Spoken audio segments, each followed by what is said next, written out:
Cool Figure TV. Revolutionary salute. Revolutionary salute. Like, share, subscribe. Welcome to the House of Revolution. You know I'm your humble host, the Yamin of Revolution, the old world. History is a lie. But before we get into that, y'all be sure to wipe y'all feet. That means hit the like button. You in the House of Revolution. Like, share, subscribe, support the platform, y'all. Well, let's dig deep. Let's get into some divine information they don't want you to know. We all want to know who built these massive cathedrals, right? We all want to know who had the knowledge before we were all born. We want to know why we're being told that they were built with hammers and chisels. Today, I think we take a step closer to finding out where this incredible knowledge of construction truly came from, where we are all aware of the massive continent that was completely left out of our mainstream textbooks, the land of Mu. So let's go even deeper. When we go back to this article from the Courier Journal from 1925, nearly 100 years ago, where it reads, according to the records from Colonel Churchward and the East Indian High Priest, the records state that some people were brought by flying machines to India from the land of Mu in the Pacific Ocean. The records say that Mu was the motherland of man. In Mu was the Garden of Eden, where they had cities, where they learned to build palaces of marble. They acquired the skill to quarry gigantic blocks of stone and to transport them long distances and to carve them into human faces. Like we saw in episode 60 in Easter Island, where the records say that the people of Mu navigated the air and had ships where they sailed to far distant lands with rich cargo. And now that we know all of this, I want to show a few things. First of all, this is showing that the technology of flight has been here before, where the Wright brothers story, creating the first plane in the 1800s, would be a massive lie, where they have this information stored and giving it back to us slowly, as we have discussed. Secondly, they mention in the tablets that the land of Mu was in the Pacific Ocean. The Pacific Ocean has been named the Pacific Ocean for 13,000 years? Or was the land of Mu here much closer to our timeline? Or is there more land? Not the entire continent, obviously, but are there other lands, possibly bigger than Easter Island and possibly bigger than Hawaii, left over from that cataclysmic event that are still here today and simply hidden from our maps and our flight paths, where our current day planes could simply just be flying around that area? Where these hidden islands could be. Hidden knowledge, where our flight paths are just circling it. The Garden of Eden, the place where humans had cities, where they learned to build palaces of marble, and learning all of the construction skills that we are all asking questions about worldwide today. We are all wondering who built these cathedrals. We all know at this point that the horse and wagon community did not hire Donkeys Incorporated in the 17 and 1800s to chisel away at some stone and marble and knock out the Cologne Cathedral. We know this. We know that they didn't hit the stone with a hammer, a little harder and with a little more precision than we do today. And their work just lasts forever, and ours doesn't. It's not about effort. There's knowledge involved here. The Gloucester Cathedral, located in England, we are told was constructed by the people of the 1100s. 900 years ago. And of course, the narrative holds a major fire. In the year of 1088, because the narrative knows all about the year 1088, and this is fully documented, of course. No. The interior ceiling of the Gloucester Cathedral is incredible. And I am at the point where I believe that this knowledge to construct this way,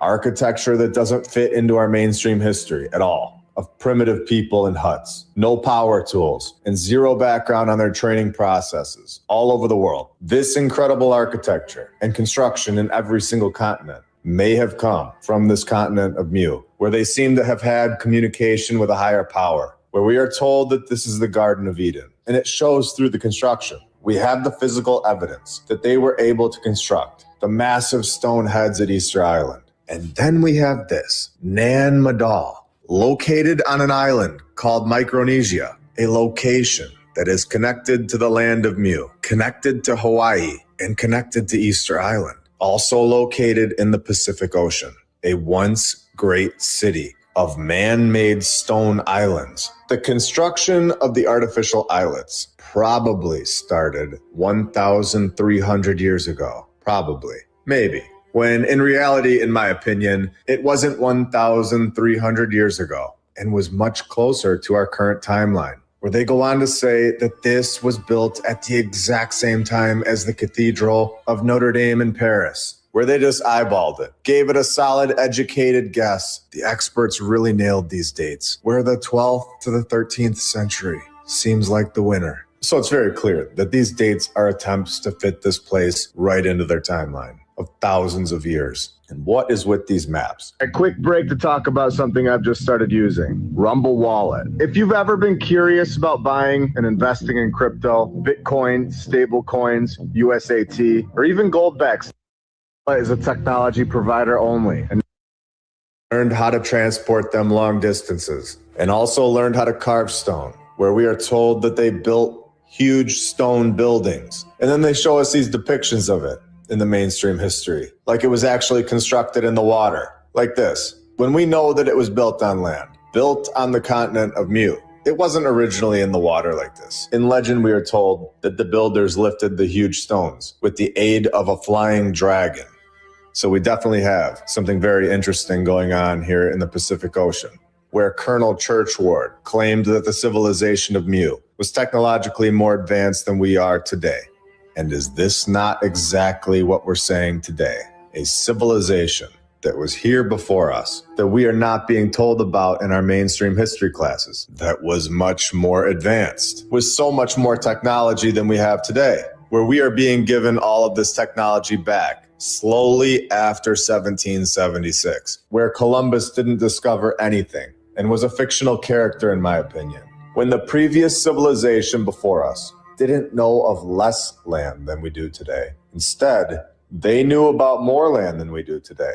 It's a complete opposite, where Churchward goes on to say that this advanced civilization, this group in Mu, was known as the Nacals. The dates and the years are all over the place, and it's the one thing that's impossible to translate. This is in my opinion, but this is because the year 2024 is not really the true year. I think the calendar that we use today is fabricated to completely confuse us. And the further you get away from the creation date, the further you get away from the creator. I'm not entirely sure which year we are really in. And this is why it's impossible for James Churchward to know how long ago the continent of Mu was really here. I don't believe it was thousands of years ago, like I've said before. He also goes on to say the ancient civilizations of India, which would explain why these tablets would be in an Indian temple. Babylon, Persia, Egypt, and the Mayans were built by the people of Mu. And if there was one place in the world that would be hidden from our maps today, one specific location that holds all of this technology, flying crafts, marble structures, everything, who's to say that the group of people that found this location, or the remains that were at this location and are in control today, who's to say that this group wouldn't hide this location that is the stem of all information from all of us? Is it just a coincidence that the Pacific Ocean is basically empty on our map that we are shown? And don't forget that being in control of the map is a key part of the game. What if we are playing the game with a false map? Is it possible that a part of this incredible land of Mu is still here? Is it possible that the Garden of Eden is hidden to us? Is this why we have no idea where we are or what we're doing here or why we're finding massive structures that make no sense in our timeline? Hiding massive continents, hiding technology, giving us a false history, giving us a false map. Is this why we are distracted with Egypt, where they tell us to look to Egypt and the pyramids, while the real location is over in the Pacific Ocean, where Churchward claimed that the ancient Egyptian sun god Ra originated with the Mu, where Ra was the word which the Nacals used for sun, as well as for their god and rulers. Now, again, this is all information that we can hold on to for the future while we go further into this research. Finding a continent that's conveniently no longer on our map, where they were able to construct massive structures, had incredible technology, and would explain the pyramids in Egypt, is something that I cannot keep to myself. Churchward had two major critics, and neither of them actually ever read the tablets that Churchward did at the Indian Temple, where we have Curtis Wilgus, a historian who taught at George Washington University, where he organized and directed the Center for Latin American Affairs and also organized the school's annual Caribbean conferences. So this guy was locked in and knew all about these tablets, where the Caribbean conference organizer guy tells everybody that Churchward's research was the strangest of fiction. It was pure imagination based on everything that he learned over at the annual Caribbean conferences. And that's exactly how Curtis aced his college exams, by asking 0 questions and receiving 3 mainstream college history degrees, 3 of them. So we have a very open-minded individual in Curtis. Now, who is this other critic? Engineer and writer L. Sprague de Camp, where he simply dismissed the idea of the Nacal in an article in 1946. Just dismissed it. De Camp spent 10 years attending Snyder School in North Carolina, in a military-style institution where his parents were heavy-handed disciplinarians to cure him of intellectual arrogance. All right. So we have 2 critics that spent their entire life being told what to think, and they were very good at it. And those were Churchward's critics, people that were never there. People that never spent the time in India at the temple and had 0 proof that Churchward was incorrect. By simply just saying that Churchward's work is insane or mythical does not prove anything. It proves that their minds are so manipulated to the point that they can't ask any questions and can't let go of the lies that they've been told. By admitting that Churchward's work is a possibility, it would mean that these 2 individuals would have to agree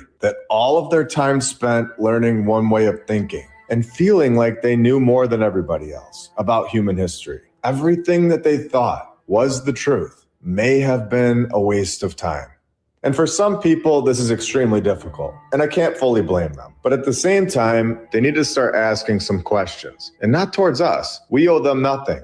We have taken a total of $0 from them. We are simply asking questions about our past. These questions should be directed towards the people, the institutions that have taken thousands of dollars from them. We are simply trying to find the truth at all costs. If a massive continent of Mu is truly out there, or even parts of it, hidden within the information that is provided, a place with marble structures and hidden technology, a hidden past, and possibly an explanation as to why these massive structures all over the world, in all of our cities, and possibly the location of the Garden of Eden.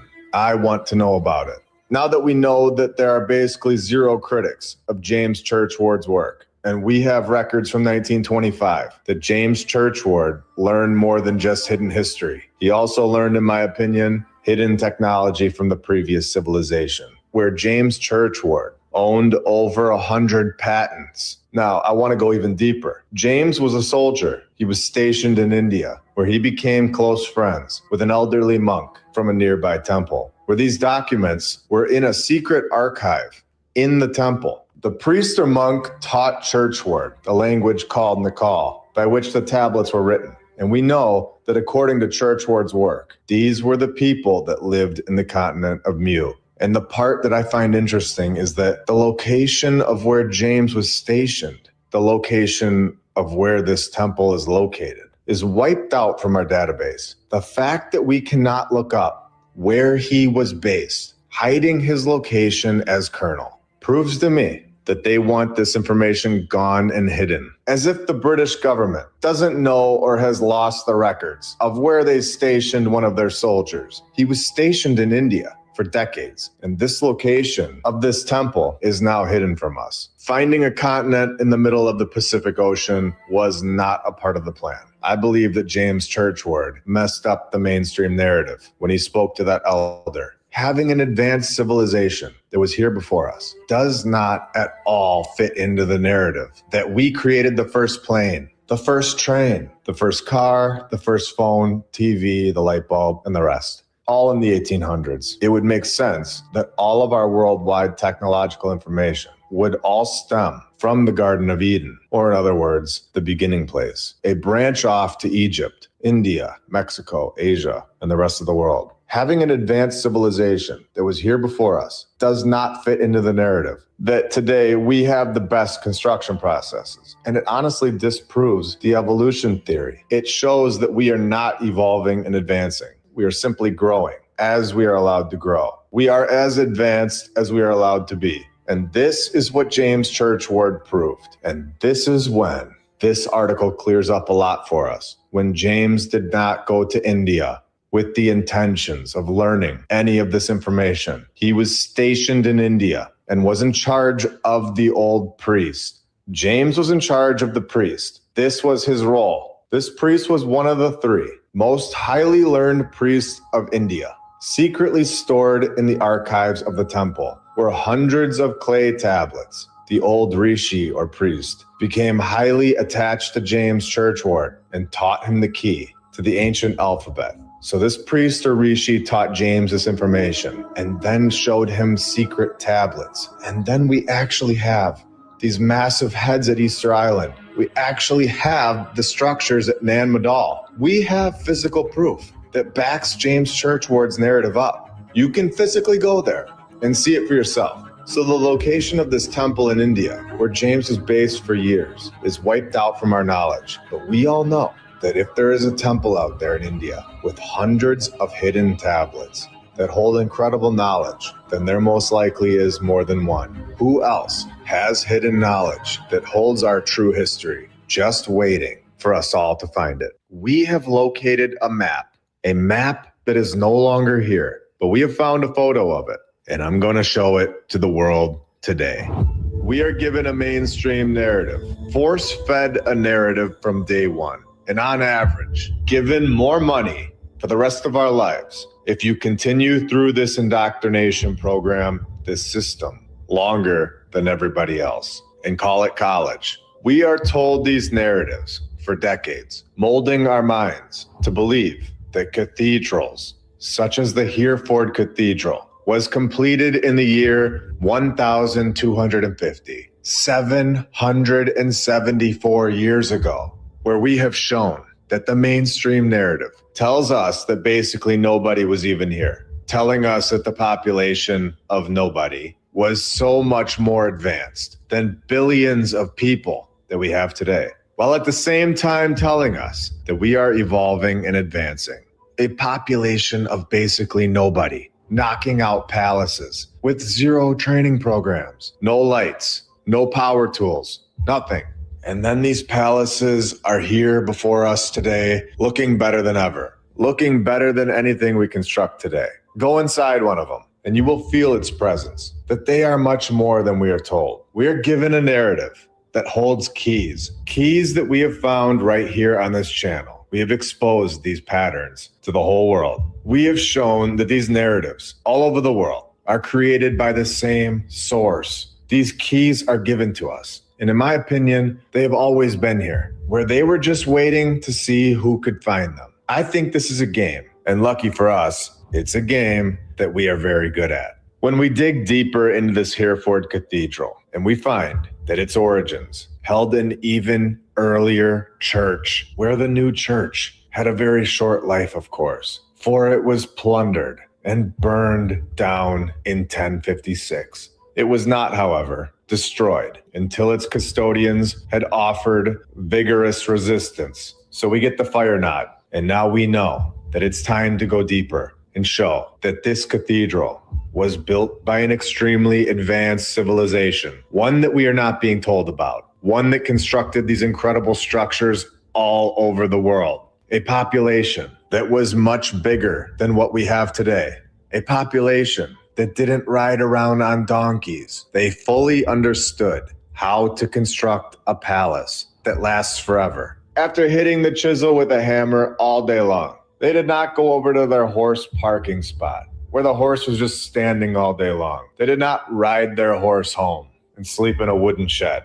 This extremely advanced group of people, this group is being hidden from us. And the proof is all over the world. And the coolest part about this research, in my opinion, is that you can go inside these palaces today. And they're in almost every single city in the world. Hereford Castle, check the inside out. Look at those wooden plank benches compared to the incredible construction of the palace itself. Look at the ceilings. The craziest part about this is that there was never a bad construction company in the 1250s, according to the mainstream narrative. Not a single flaw in any country. This fact alone should have alarms going off in everybody's head if they haven't been going off already. And if they're not going off, I'm going to fix that right now. A place of worship has existed on the exact same site of this present building since the 700s or earlier. Another narrative where there are multiple buildings on the same site. And we have all the documents backing this statement up. No. This cathedral has the largest library of chained books in the world, where this gets very interesting. This palace is home to the Mappa Mundi, which is its most famous treasure. A map from the old world, in my opinion. We are told this is from over 700 years ago. A map of the old world with Jerusalem at its center. Are we ready to go even deeper? A larger Mappa Mundi, the Ebstorf map, was destroyed by Allied bombings in 1943, though photographs of it survived. Now, we can all see how these operations worked. We understand at this point what wars were most likely used for. We are beginning to understand the entire operation at this point. And through hours and hours of clues, repetition from the narrative, a massive amount of clear lies, through 70 episodes, there are less and less sitting at the other side of the table. There are thousands of us right now for a reason. Now, let's take a look at this map. Let's pretend that this is a true depiction of where we live. Bombing the other one in 1946, obviously deliberately destroying it. We can see Jerusalem is right here in the center with Jesus on the cross. You have mermaids down here and a clear depiction of a griffin, which we know is linked to Tartaria. All of this showing me that there is so much more to our true history than what we are being told in these classrooms. This place that we live is not at all what we are told. On the right-hand side, you have people with faces on their chest. And right above Jesus, you have the Tower of Babel. Now, normally when something is written down, I have a very hard time believing it to be real. But the fact that they bombed the other one definitely shows me that there's something about this map that is very important to us. Let's take a look at the one that they bombed. This is where they tell us that in 1843, they found this map in a convent in northern Germany. It was 12 feet by 12 feet. Again, all centered around Jerusalem. And remember that they tell us a very interesting detail, that they found this map in 1843, where exactly 100 years later, on the dot, in 1943, they bombed it and destroyed it.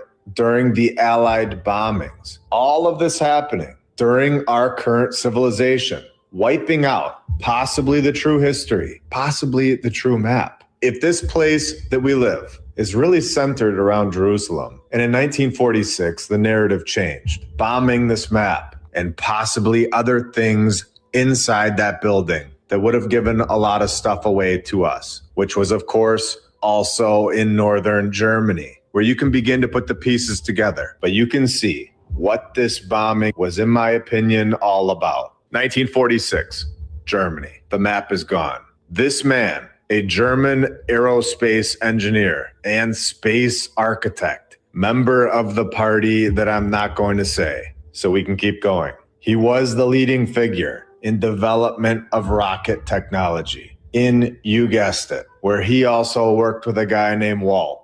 And you can see his last name right here, which popularized the idea of space travel. We all need to understand at this point that there was zero space talk before this. This space talk is all brand new and all a part of this current timeline that we are all in and a part of this narrative that we are force-fed. So again, 1943 bombed the map where Jerusalem is in the center. 1944, the V2 became the first artificial object to travel into space just 1 year after removing this old world map. The following year, in 1945, this man was secretly moved to the United States, all a part of an operation that I'll put an arrow to right here, And just 12 years later, all a part of this timeline that we're in, this was created in operation to remove our history, to remove a map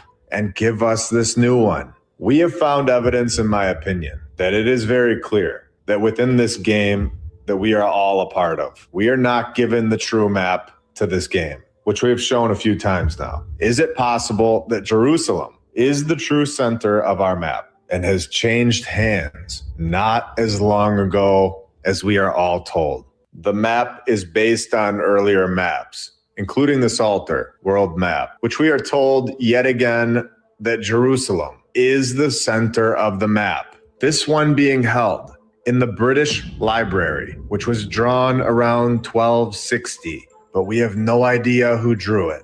Where we know all about the year 1079.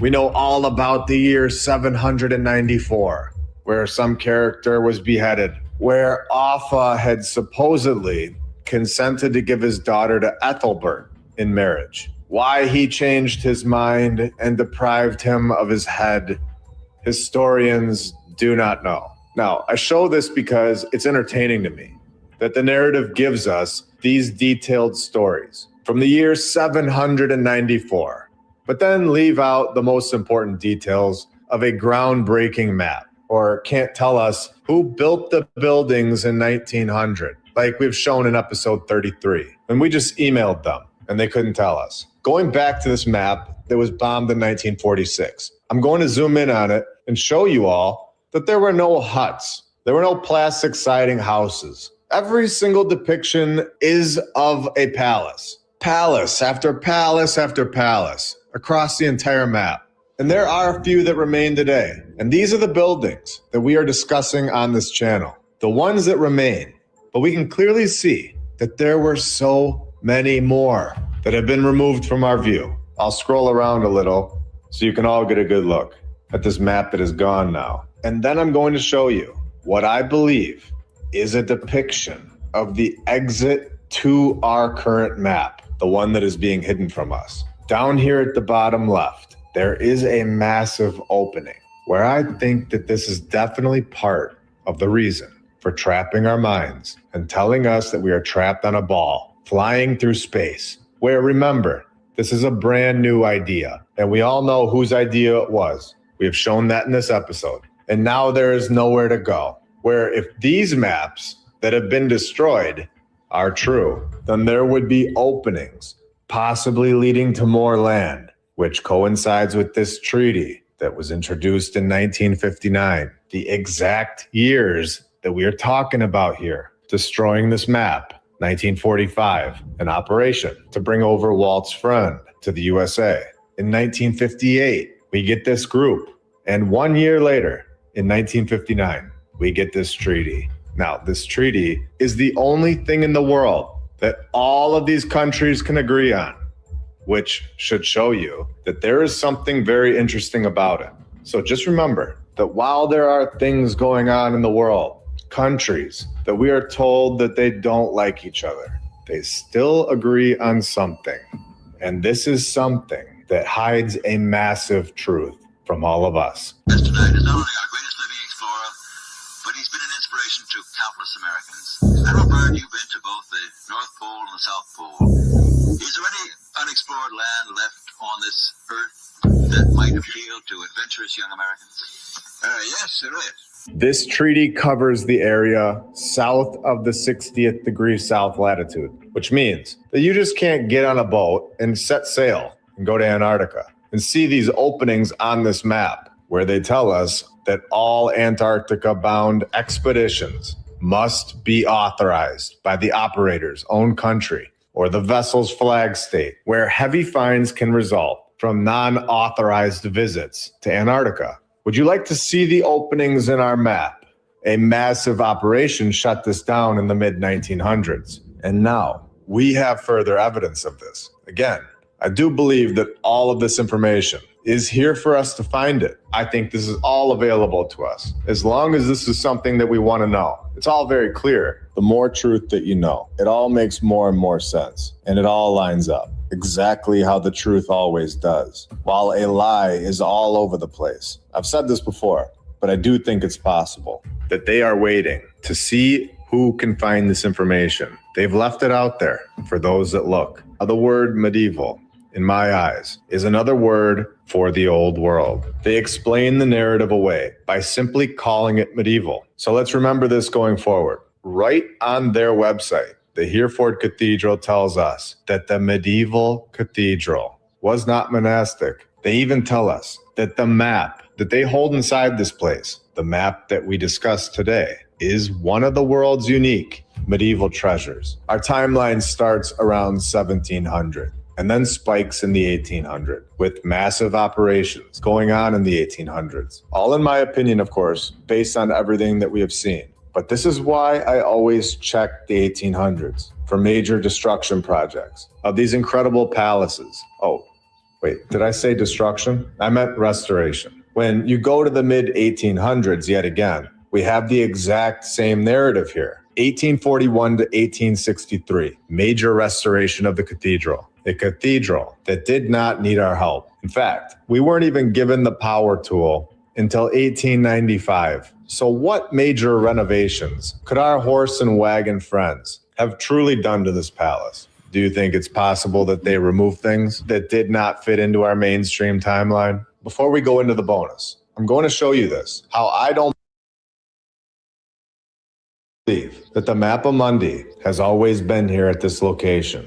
I believe that it was put here when we are told the only complete world map of its kind to have survived, a fascinating pictorial encyclopedia of the medieval world, where it may have been, it might have been, maybe, but the mainstream narrative is of course iffy on that. It might have been made for the Hereford Cathedral and has been here for most of its life. Most of its life, not all of its life. Where was it before?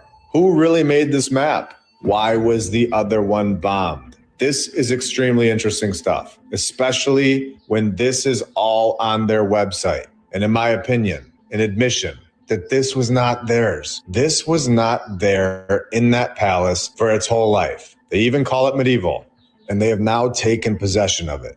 Oh, in 1786, the west tower of the cathedral just collapses overnight. On Easter Monday. Just random, of course. Do we think that that was random? You tell me. Clearly a palace from the old world. And just for fun, let's show the repeating names. Robert of Lorraine, Robert de Botton, 4 more Roberts buried here. And then we have 2 Thomases with 3 more Thomases buried there. And we can't leave out a couple Hughes thrown in back to back. Located at 651 Main Street, Buffalo, New York. Opening in 1877.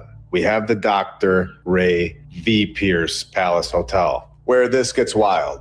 We've talked about energy here on this channel, how these buildings hold energy, but this gets deep. The place was half hotel, half hospital, where the baths and gymnasiums on the campus were known nationwide for their healing and restorative powers. A healing hotel. Where is this why a lot of the old world buildings have been destroyed? Because they held healing powers for all of us. Where 2 presidents were frequent visitors. Pierce's Palace Hotel was open only 4 years before it burned down in 1881. And are we right or what? Is this not a nod? I'm not joking. Every time I see this narrative, I am more and more surprised. For one, that we never noticed this before. And for 2, that they really put this in the narrative over and over and over. All over the world. And we know here that that building was much older than just 4 years. And you can see what I'm talking about with all of these fires when we just flip over to the St. Peter's Cathedral Basilica in London, Ontario, and see that they just throw this into the narrative as a nod to their group for future generations, in my opinion, to recognize which buildings are from the previous civilization, where it says that there were multiple churches on this location. The first one was destroyed in the London fire, 1845, and a larger frame church was built. But this church also burned down in 1850, 5 years later. And we have a whole series about this nod called The Fire Games. It's all in a playlist, which includes episode 68 and episode 69. So now let's get back to this Pierce's Hotel. After that fire, that we just showed, in 1881, Pierce opened his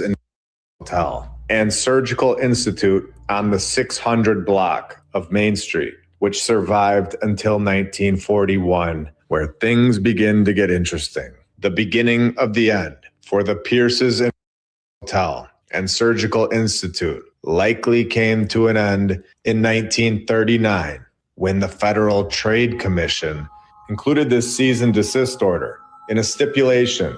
They were basically no longer allowed to call themselves doctors or medical men.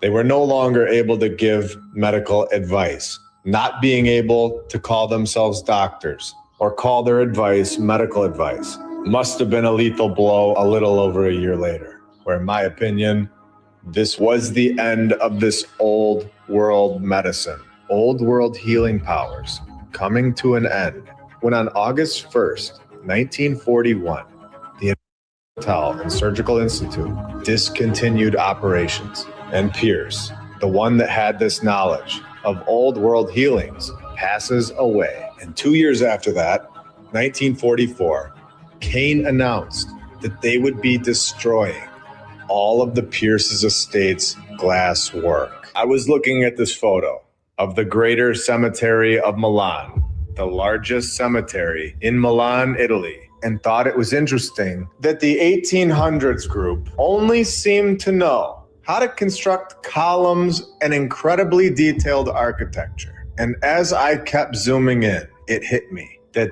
this thing is bigger and goes underground, with the stairs right here in the center, which brings us to today's main topic, the catacombs all over the world. Yet another topic that we are not fully told about in our mainstream classes. A catacomb is classified as an underground cemetery, subterranean passageways, chambers used as burial places, but these are no normal burial. They stack the bones in a decorated manner, as if it's an art of some kind, as if these acts were done deliberately, and these were their trophies. Do you want to know where the previous civilization might have gone? I can't make any claims, but there are clues in the catacombs. Where the largest catacomb system in the world is located in Odessa, Ukraine, a man-made tunnel system with over 1,500 miles of catacombs carved into the limestone beneath the city, dating back to the exact time period that we're talking about here, right before the 17 and 1800s, where the catacombs are on 3 levels and reach a depth of 60 meters below sea level. So when you think that everything on the surface is all that there is, think again. And these are the catacombs that we're told about. So who's to say there aren't more, covered by the mud and dirt? In Odessa, it's challenging to prove even a rough estimate of the number of bodies in the catacombs, as there is limited documentation and many areas remain unexplored or inaccessible. So they don't even know how many were put down into these 3-level tunnel systems that extend for 1,500 miles. Now, Ukraine is not the only catacomb in the world. We know this. The most popular one coming in Paris, France, where we are told that this catacomb alone holds the remains of more than 6 million people, and goes on to say that they extend south from the gate of hell. To get a sense of what this is all about, this is not a pleasant sight. And we get the excuse, in my opinion, that these were created as part of an effort to eliminate the effects of the city's overwhelming cemeteries. And the narrative, yet again, hits the dates we are discussing when it tells us that this all took place in the 1700s. What were they doing moving 6 million people in the mid-1700s in just Paris alone? And the most insane part about this is they show it off as an attraction.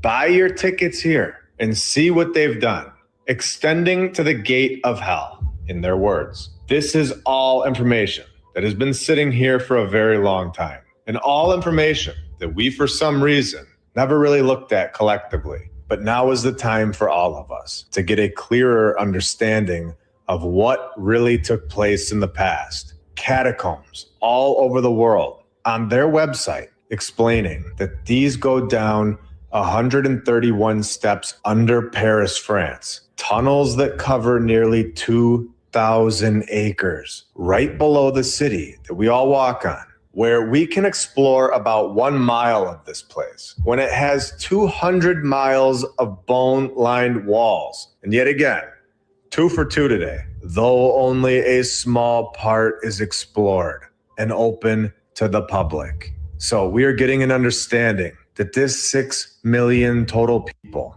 is probably much more. And again, we have all asked, where did this advanced civilization go? I am simply researching and sharing what I find, but we can all speculate that it's possible that they are all right below us. A major reason, in my opinion, that these cities hold a very powerful energy, one that draws a mass amount of people to them. Once something major happens in a location, I think we can forever sense it, whether it's good or bad. We all understand with a photo like this that all of these remains needed to be separated. This is not a normal way to bury somebody. This looks like an award of some kind, like a trophy. Like whoever did this accomplished something and are creating some kind of trophy for themselves. These are all intertwined with each other. And again, how many more of these are below our cities that we don't know about and aren't told about or being restricted from us? St. Stephen's Cathedral, located in Vienna, Austria, where we of course get the fire nod, and also houses the remains of around 11,000 people in its catacombs. So this cathedral that holds a fire narrative and 11,000 people buried underneath it is selling tickets. You can visit them on a tour. Just buy your tickets today. This is unbelievable. Here's a photo from the 1920s of the exit from the catacombs, where we can see that we are just scratching the surface. Some of these buildings clearly have a different purpose than what we are told. This guy is giving his rundown of the experience. And in the middle of it, he says that they renovated it 50 years ago to make it modern looking. Then we have the catacombs of Lima, where they tell us that in 1546, they began construction of the Basilica and Convent of San Francisco in Lima, located in Peru, not California. And this included the catacombs where there are another 25,000 bodies lying in it that we are told about. Again, buried in these weird artistic designs, the catacombs or crypts of Lima are considered the largest in the entire continent. And we are told that these enormous wells, 10 meters deep, filled with bones and skulls, the well's original purpose was to preserve the old buildings from earthquakes. And they also tell us, for a third time today, that there is most likely more to these catacombs that we are not able to see.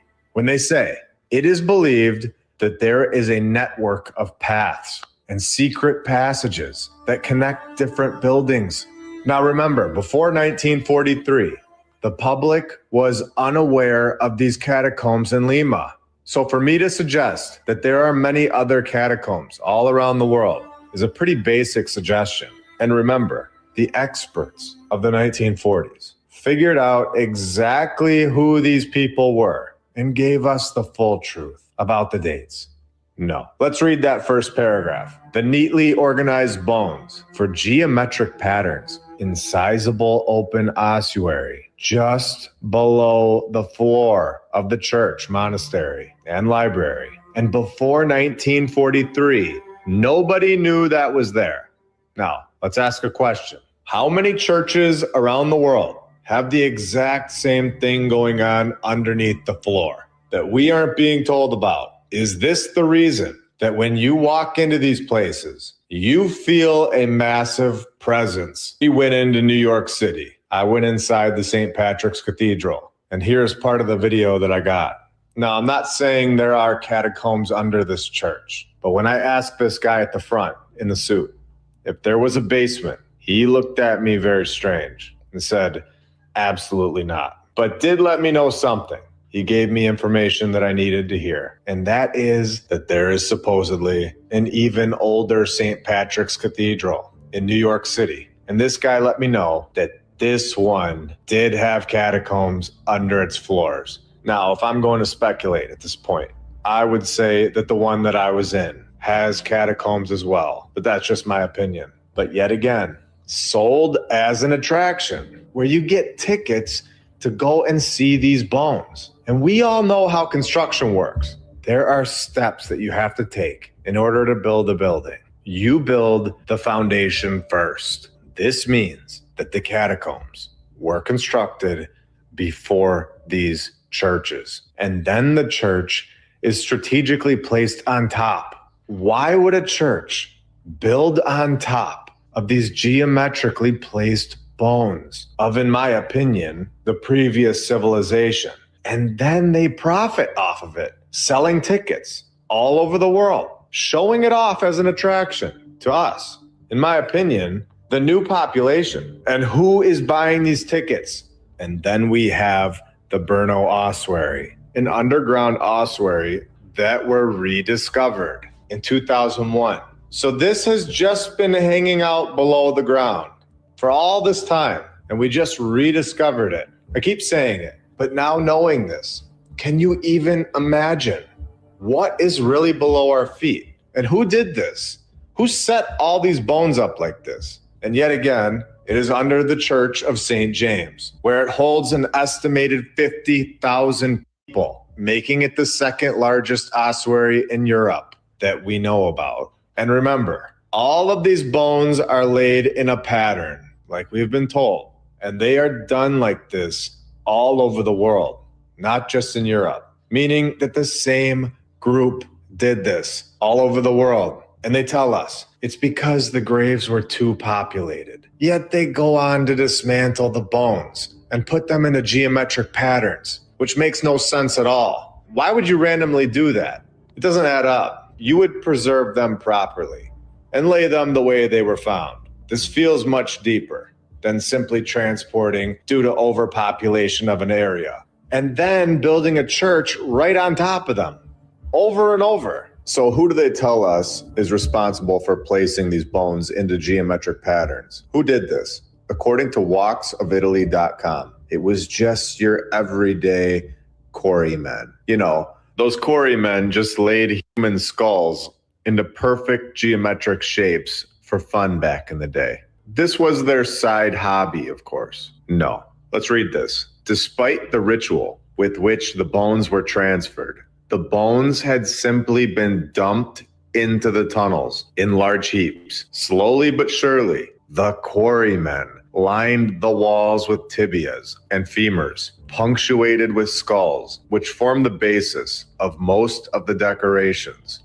that tourists see today. This is unbelievable. Now, do we really think that this was just the quarrymen that just randomly decided to do this in every single continent in the world?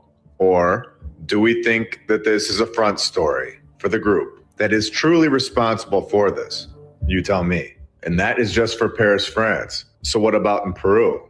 You know, 6,077 miles away from each other. Do you think those quarrymen that just sent their local raven on a mission across the Atlantic Ocean, they need to make sure they also set those overpopulated bone dumps into perfect geometric patterns? Or do you think this might be a lie? When this website lets us know that the ones in Lima, Peru, the way the femurs, tibia, and craniums are placed, echo a symbolic or ritualistic intention, and goes on to say that neatly organized bones from geometric patterns in sizable open ossuary just below the floor of the church. And now when we go back to the St. James Church and go on their website and find that today, the ossuary at the Church of St. James is an attraction for tourists. So right under this floor, you have 50,000 that have no true identity, just overpopulation, moving random people that were just crowding the place, just taking up too much room and time to put them in the geometric layouts all over the world. And most of it being off limits to the public. Are you trusting the mainstream story so far? Should I keep going? Should we just show that this fire narrative all over the world may be a much deeper meaning?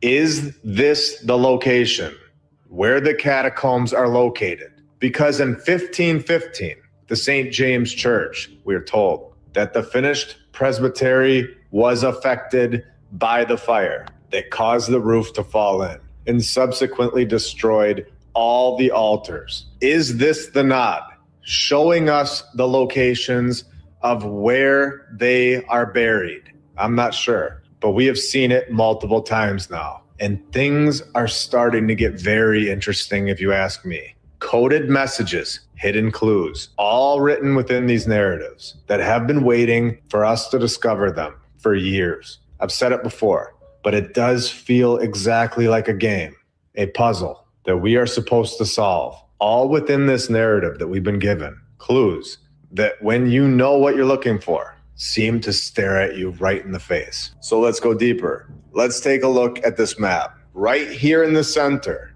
we are given the St. John's Church, where we know right underneath it is all of these catacombs, all of these bones. And it looks like it is the central location of the entire city. Going back to my point that this might be the reason that so many people today are pulled into these cities on a much deeper level without them even realizing it. You can see the same thing going on in Paris with their catacombs. Like everybody is gathering around it and they don't even realize it because it's below their feet. And to prove my point, let's show another one and go back to the first one that we talked about, Odessa, Ukraine, where there is clearly an attraction going on here to this central point. It's not like the catacombs are on the outside of the city.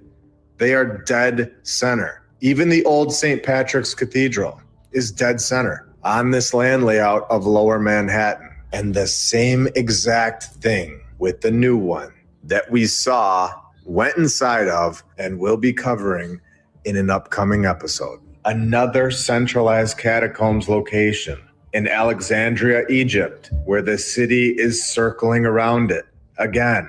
And the inside of these ones are pretty intense. They consist of 3 levels, cut through solid rock. Visitors can reach the first level through a breach in the rotunda wall, which of course was made at an unknown date. This leads to a hall of Caracalla in which the bones of horses and humans were found. They were found. We even had the St. Paul's catacombs. A quick break to talk about something I've just started using, Rumble Wallet. If you've ever been curious about buying and investing in crypto, Bitcoin, stable coins, USAT, or even gold-backed stable coins, but felt like it was way too complicated, Rumble Wallet is an easy way to get started. You can buy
We have talked about James Ferguson before. He took photos of a lot of so-called ruins in the 1800s, this time in the Ajanta caves. But in order to understand this, we have to first go to the Baja Buddhist caves, all located in India, 260 miles apart from each other, showing that this is very common to have palace caves in the past, where we can clearly see that the previous civilization was technologically beyond anything that we could ever imagine, and clearly beyond anything that we have ever been told. This advanced group of people that were here before us were not only capable of building palaces situated on the ground, like we have seen with the Cologne Cathedral or the Milan Cathedral, palaces that last forever, built to easily withstand the test of time. The previous civilization was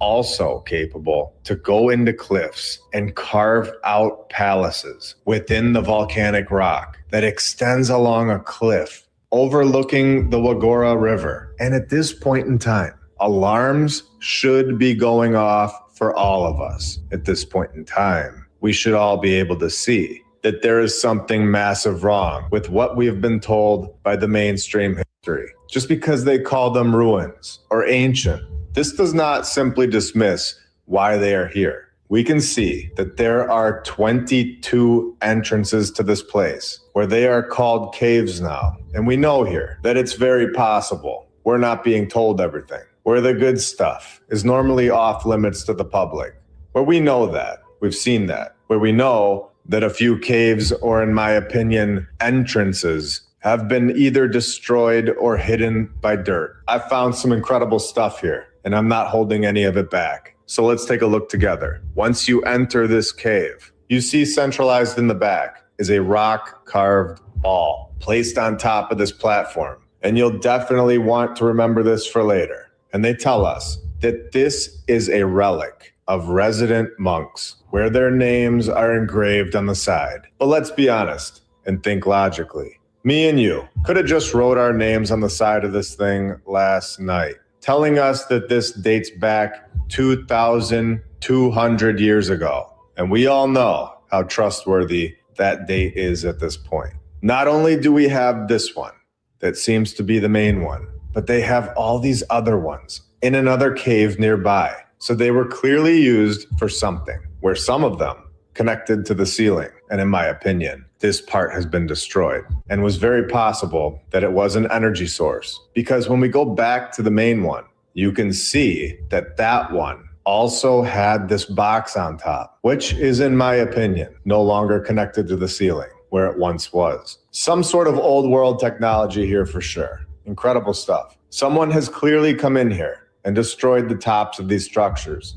And something has happened here where we live. We all know this by now. A massive mud flood has buried a lot of structures. We know that a lot of the old world is still under our feet. And we also know that there are hidden structures within these hills, especially when we are told in an article on photodharma.net that in 1879, the exact same year that James Ferguson was taking photos of these caves. You hear a lot about crypto, but here's the part most people miss. Crypto was created so you could actually own and control your money. After the 2008 financial crisis, Bitcoin was designed as an alternative to banks. So instead of a bank 60 miles away, in another set of caves in India, which is lining up perfectly for us now, that a very old and most interesting cave was discovered in the Baja Scarp, further east. When first found, the cave was filled nearly to the roof of the veranda with mud and earth, filled with mud. How many more caves are in there that are still filled with this mud? Is this entire mountain one massive temple? Have we just located a massive old world palace that is hidden by mud? And would you be shocked if these were all over the world, just waiting for us to find them? Especially when we find these caves over here and then scroll to the top of, in my opinion, a palace, and we find more openings and a massive waterfall that was clearly man-made. Perfect steps leading all the way up, where we now know that this whole thing is no random mountain. And in my opinion, proves that there has been a massive cover-up in our historical timeline, proving that there was a group of people here before us that had technology that would be unimaginable. Technology that the ones in control today most likely still have.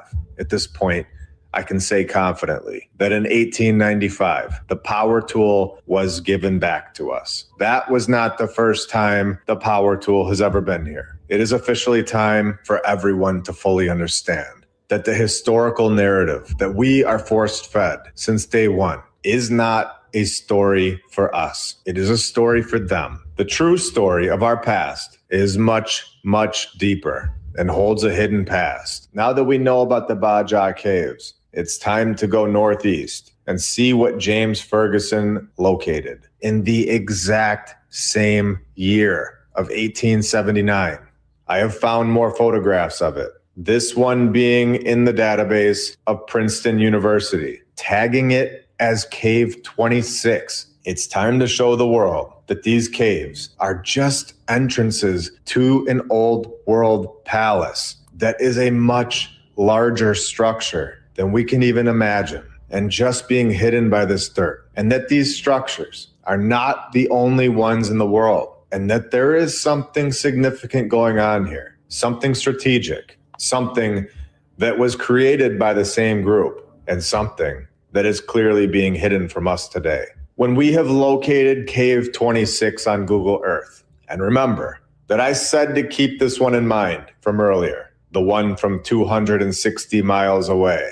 When we now go to the Ajanta Caves and see this exact same structure, 260 miles away, on an even larger scale, with the box on the top of the ball present, exactly like we saw in the other cave. And when we enter the cave, there are depictions of giant people. What have we found today? Multiple caves, possible entrances to a massive structure that is hidden under the dirt. Multiple structures that are identical to each other, hundreds of miles away. Depictions of giants, depictions of the previous civilization that held this technology to construct this way. And we're just getting started. This is all Cave 26. Let's take a look at the other caves. Let's just start with cave number 2, with artwork crafted into the ceilings and pillars. And remember, our timeline that we have talked about and we have shown so much evidence about with our current civilization really ramping up in the 1800s, we get another nod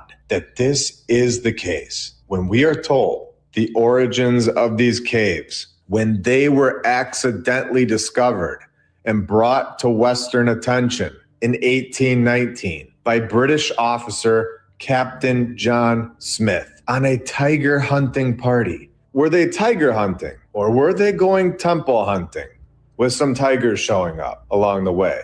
Before 1819, these caves were undiscovered, meaning that their true origins are 100% unknown. And any mainstream historian, any so-called expert, can take a wild guess and make up some story. But we all know that they didn't even know about them until 1819, which is the exact timeline that we have been talking about here. Not the 1400s, not the 1500s. This is incredible, especially when they try and make a story up about them and say that the caves were built in 2 phases. The first starting around the 2nd century BCE, 2,200 years ago. And the second phase occurring between 400 to 650 CE, where they can make up any date they want, but we all know that in episode 33, they didn't even know who built their building in just the last 150 years in California. Each one of these caves are so interesting. Cave 9 clearly had something removed, where you can see the ceiling has marks all over it from whatever was going on here. I still think it was some sort of energy source. This is blowing my mind just looking at it. And I couldn't just stop there. I had to figure out what was removed. So I dug back into James Ferguson's work, and I knew that something had been removed on every single one of these structures that we have seen so far. And this is when I found his sketch of the interior of Ajanta Cave, number 19, where he shows that there was more to these structures, showing us that we are correct, that something was removed from the top of these structures in all of the other caves, connecting them to the ceilings in every single one of these temples. And this is when I needed to go and see Cave 19. I had to see what was going on in Cave 19 today. And there it is. We have located what was on top of all of these structures. We were 100% correct. We all know that the old world obviously held incredible technology. And now we know what connected every single one of these to the ceiling. and it was removed. And it's been removed since that date that they found it. Remember, we are told that they went tiger hunting and accidentally found these caves, and they were covered by jungle. Can we all see what is still covered by jungle today? Can we all see that the rest of the structure could just be under this brush? How much deeper do these caves go? Are they all connected? This is incredible. And I always love the scaffolding pictures when our civilization just pretends like they're doing some scientific work or some renovation on the old world's construction. Look at our civilization just getting things done. It's remarkable. We really are the most advanced civilization ever. No. So here we have a better shot of this top part of the structure in Cave 19, where the mainstream narrative tells us that this cave was created several centuries later than the others. Are they joking at this point? Yeah, that cave looks a lot like a 400 CE cave. And that one over there looks a lot like a negative 200 cave.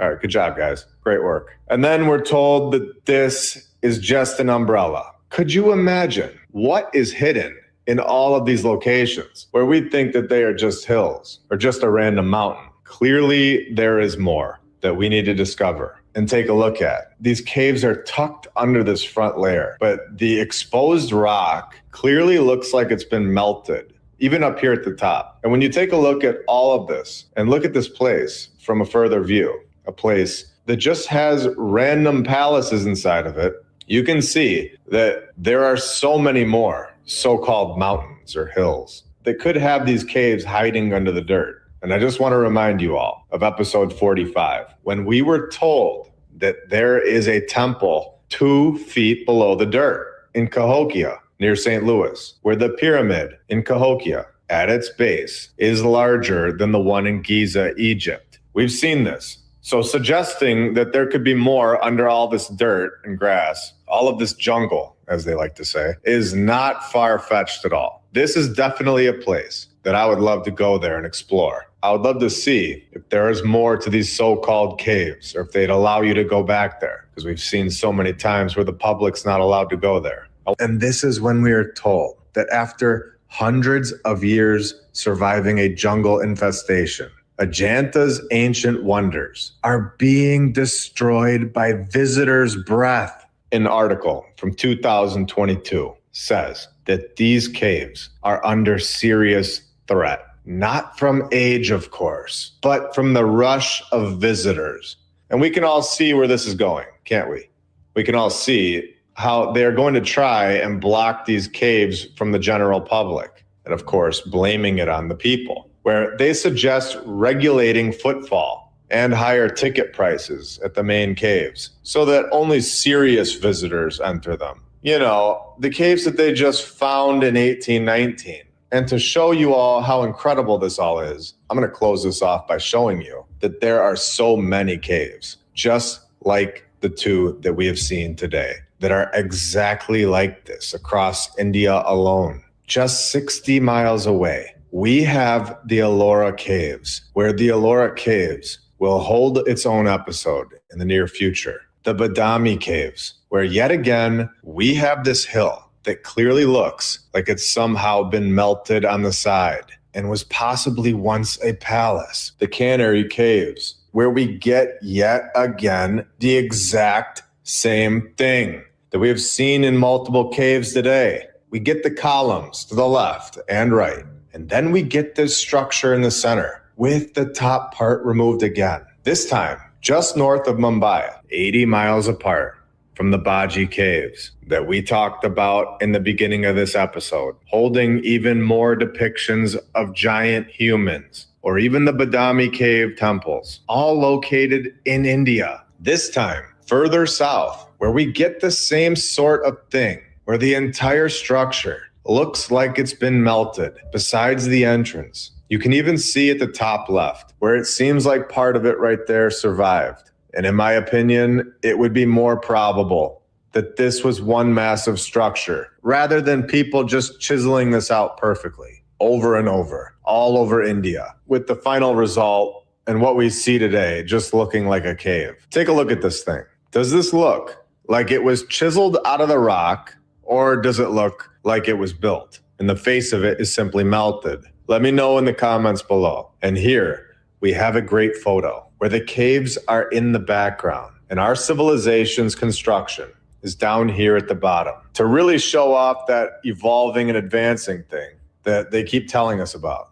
Evolution, we were told. And another photo where, in my opinion, we have the front of this palace completely melted and almost looks like it was turned into dough and then ultimately hardened, with the inside remaining in its original state. And of course, the Pandavleni caves. Again, all of this is in India, where we have the same exact thing going on here as well, where the entire overall structure is completely destroyed and melted and just looks like a hill that we are all told is now a cave, where this one holds the exact same thing inside. And this one located 168 miles away from the place that James Ferguson took that photo in 1879. All connected, all built for the same purpose by possibly the same people, where one thing is for sure, our human history is much deeper than we are told. It clearly holds a hidden past, one that we are exploring in every single episode. A community that is growing faster and faster by the day, with more and more people researching, proving that we are correct and that there was an advanced civilization here, possibly much, much closer to our timeline than we are currently being told. While looking at this map, I noticed Astrakhan right here to the side of the Tartarian Empire. So I began to dig into this name, and what I found fit in perfectly with what we have seen all over the world, where they have now changed its spelling. And a very interesting fact is that the ruins of this medieval, and there's that word again, where we know that medieval is just another name for the previous civilization. This medieval settlement were found by archaeologists 12 kilometers upstream from the modern city today, which is interesting. So what is going on 12 kilometers upstream, where there's obviously a clear attempt to trip us up? Changing locations, changing names. But we have found this location, and we are going to expose it right now, where Zasitarkhan was the capital of Astrakhan Khanate by the Astrakhan Tatars. When we click on the capital, the real location that was situated 12 kilometers upstream, we now know that we have found the true location. And then we can begin to find the truth, where they, of course, throw the fire narrative right in there, saying that in 1556, the city burned down by Ivan the Terrible, a ridiculous name and completely made up in my opinion. When we scroll down, we know that they got to this location, hiding something massive from all of us, hiding the past, changing its history forever. When in 1942, during our current timeline, this location was bombed and destroyed, which we've seen this so many times over the first 73, now 74 episodes. We even saw it where they bombed the map in episode 70. This is a clear pattern, a clear exposure of what these wars and what these bombings were most likely used for. All in my opinion, of course, but based on hours and hours of facts, clear manipulation of the mainstream history. Because what would we have found in this location before the bombings would have changed everything, showing us the possible truth. And if we follow the Volga River north, we are going to find the city of Volgograd. So let's zoom in here and see what they have going on, where this entire area, in my opinion, is 100% connected to Tartaria and the previous civilization. So right next to this modern arena, I want to show you all something that blew my mind. When you go up these steps and you walk along this path, you will see in the distance a massive statue of a lady holding a sword. And in my personal opinion, this monument, which is now named The Motherland Calls, is from the previous civilization, where its construction photos show a completed statue over and over. We even get a computer-generated photo, in my opinion, of a guy way out there on the hand, just to make it all look believable. It is massive. So here it stands today and was declared the tallest statue in the world, standing at 279 feet and also standing on top of a pyramid that is clearly covered by grass at this point. Misdirection, a magic trick where they completely caused chaos in these years. Such a financial crisis, stock market crashes or wars, total chaos all over the world. And while this is all taking place, they remove structures or slide a new narrative right in. I will go into more detail about this in the future when we go into New York City. Thinking logically, let's read this together. The construction of the monument was supposedly completed in 1967. Why would they then, just 5 years later, need to do restoration work on the monument in 1972 when the sword was replaced by another entirely, consisting of stainless steel? In your opinion, do you think that this might have been destruction of the original monument? I personally believe so. What was on the original sword that was only there for 5 years? What was on that sword that we were not supposed to see? And you can see that these are not construction photos of the whole structure itself. These are the photos from them changing that sword. It's just incredible how the narrative is consistently manipulated in every single part of the world. Now, take a look at these stairs leading up to this thing, with the walls looking completely deformed and melted. And we have seen the melting in India. And you got other statues surrounding this place. Just a very interesting area. And I would love to know what is under that grass in the pyramid, below the statue itself. And we're just getting started. Check out this city. There are a lot more on the way today, including a city that is just north of this location, that holds a narrative that will expose something massive to the whole world today. So up here on the top right, we have the Motherland Calls. And to show how incredible this area really is, down here at the bottom, I'll zoom in on it, we have the Alexander Nevsky Cathedral, where you can see that the outside is incredible and the inside is extremely detailed, all constructed in the 1800s, we are told. And not only that, but we are also told that it only took them 3 years from start to finish, when we have seen in Edinburgh, Scotland, that it took them 6 years to make a little statue, just to give this awesome perspective. And again, renaming cities in 1925, changing the city's name to Stalingrad, and just understanding that the world that we are all in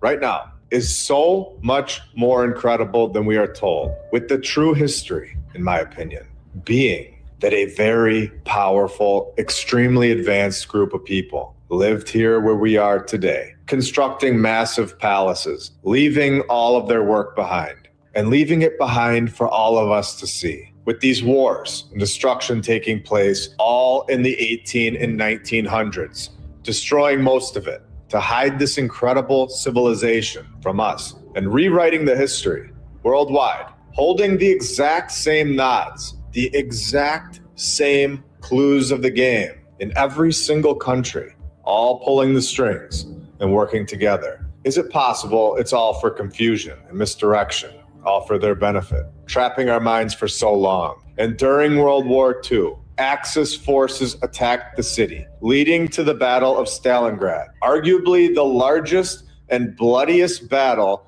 in the history of warfare for our current civilization. Total and complete destruction of the previous civilization's work, and total chaos for all of our civilization's families at that point. Stopping at nothing and going to the darkest of options, all to gain control. And they do this, where they attack these cities, they destroyed these people's lives, and then twist it back onto us and say that we are all heroes, when we didn't even have a say in the matter. We never did. We never even decided if we wanted the largest, bloodiest battle to ever take place. A battle that had casualties estimating between 1.25 million people and 2.5 million people in 1942. The city suffered heavy aerial bombardment that reduced most of the city to rubble, where the buildings of the past were shredded to pieces, where someone that's closing their eyes could see that they look identical to the Great Fires in all of these cities, where I think we can confidently say at this point that they do not look like fires at all. They look like they were attacked with bombs. And the casualty counts of 0 people in so many cities around the world in the 1800s Great Fires, such as the Baltimore Great Fire. I had to add this in after completing this episode because it needed to be shared. On February 3rd, 2024, we released episode later after our episode comes out. Now 1 person in the blaze, with 4 more succumbing later to fire-related causes. Now tell me what you think about this in the comments below. Now let's get back to the episode. The Toronto Great Fire, the Galveston Great Fire, and on are, in my opinion, the narrative just giving us the middle finger and getting the bombing campaign and 5 months of fighting that followed destroyed 99% of the previous civilization's work, of the population that knew the truth. Of more than 500,000 people before the battle, only 1,515 people remained. And we know here that those 1,500 people were most likely sent to the local asylum, the insane asylum. The operation, the game that is played, using us as the players, is beyond clear at this point.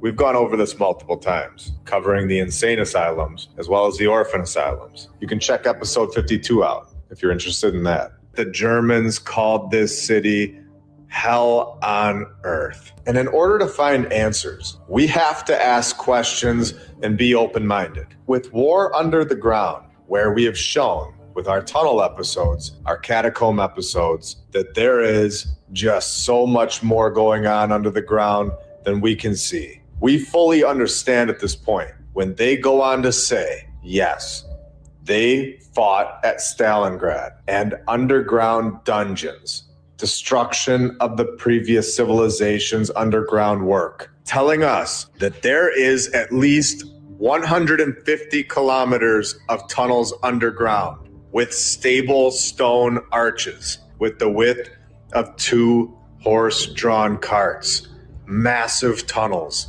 This is all quotes from the former German soldiers and officers that survived the Battle of Stalingrad, hell on earth. Going on and closing his statement, saying the older the tunnels, the better they are made, giving us firsthand accounts where we are fully understanding that this is the truth, that the previous civilization was here and a group wanted to destroy it in every single city around the world, and ripping this civilization out of our narrative, understanding that anyone from our civilization, our timeline, that was here, that knew about the true past, were fully wiped out worldwide. And this is admitted. It is confirmed, and also confirmed, is that many catacombs exist in this location today, where they are now filled with poison gas mustard, which is a grave danger to humans, keeping us away. And to take this a step further, mass destruction to the previous civilization and millions of casualties, possibly in so many cities around the world that we are not being told about through false statistics. What kind of group could do this? A group that loves us or a group that hates us? It is interesting that one of the German soldiers then ironically wrote in his diary that he had the impression that the command would like to get to hell and to call on the help of demons. Where if you've done this research for a while, we know that this is all still most likely going on today, that likes to put the destroyer out front in their yard, because that's just a nice addition to the place, just a nice gift. And they just name their dances the Dance of Destruction.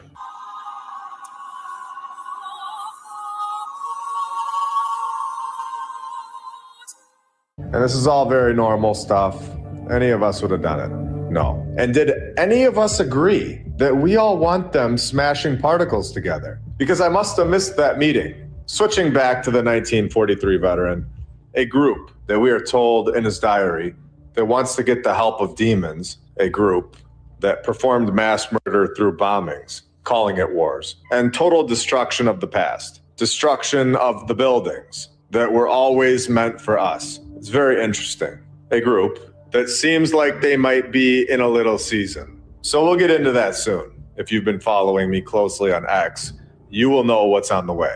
And to show that they take this seriously, much more seriously than most of us ever realized until recently. The same country digging the deepest hole in the world, the Kola Super Deep Borehole, shutting the project down in 1995, where the hole goes down 40,230 feet or 7.6 miles, where they tell us it was to address key scientific questions that could give answers to some of science's biggest mysteries, where we know from firsthand accounts that these people were giving off the impression that they were trying to get the help of demons in 1943.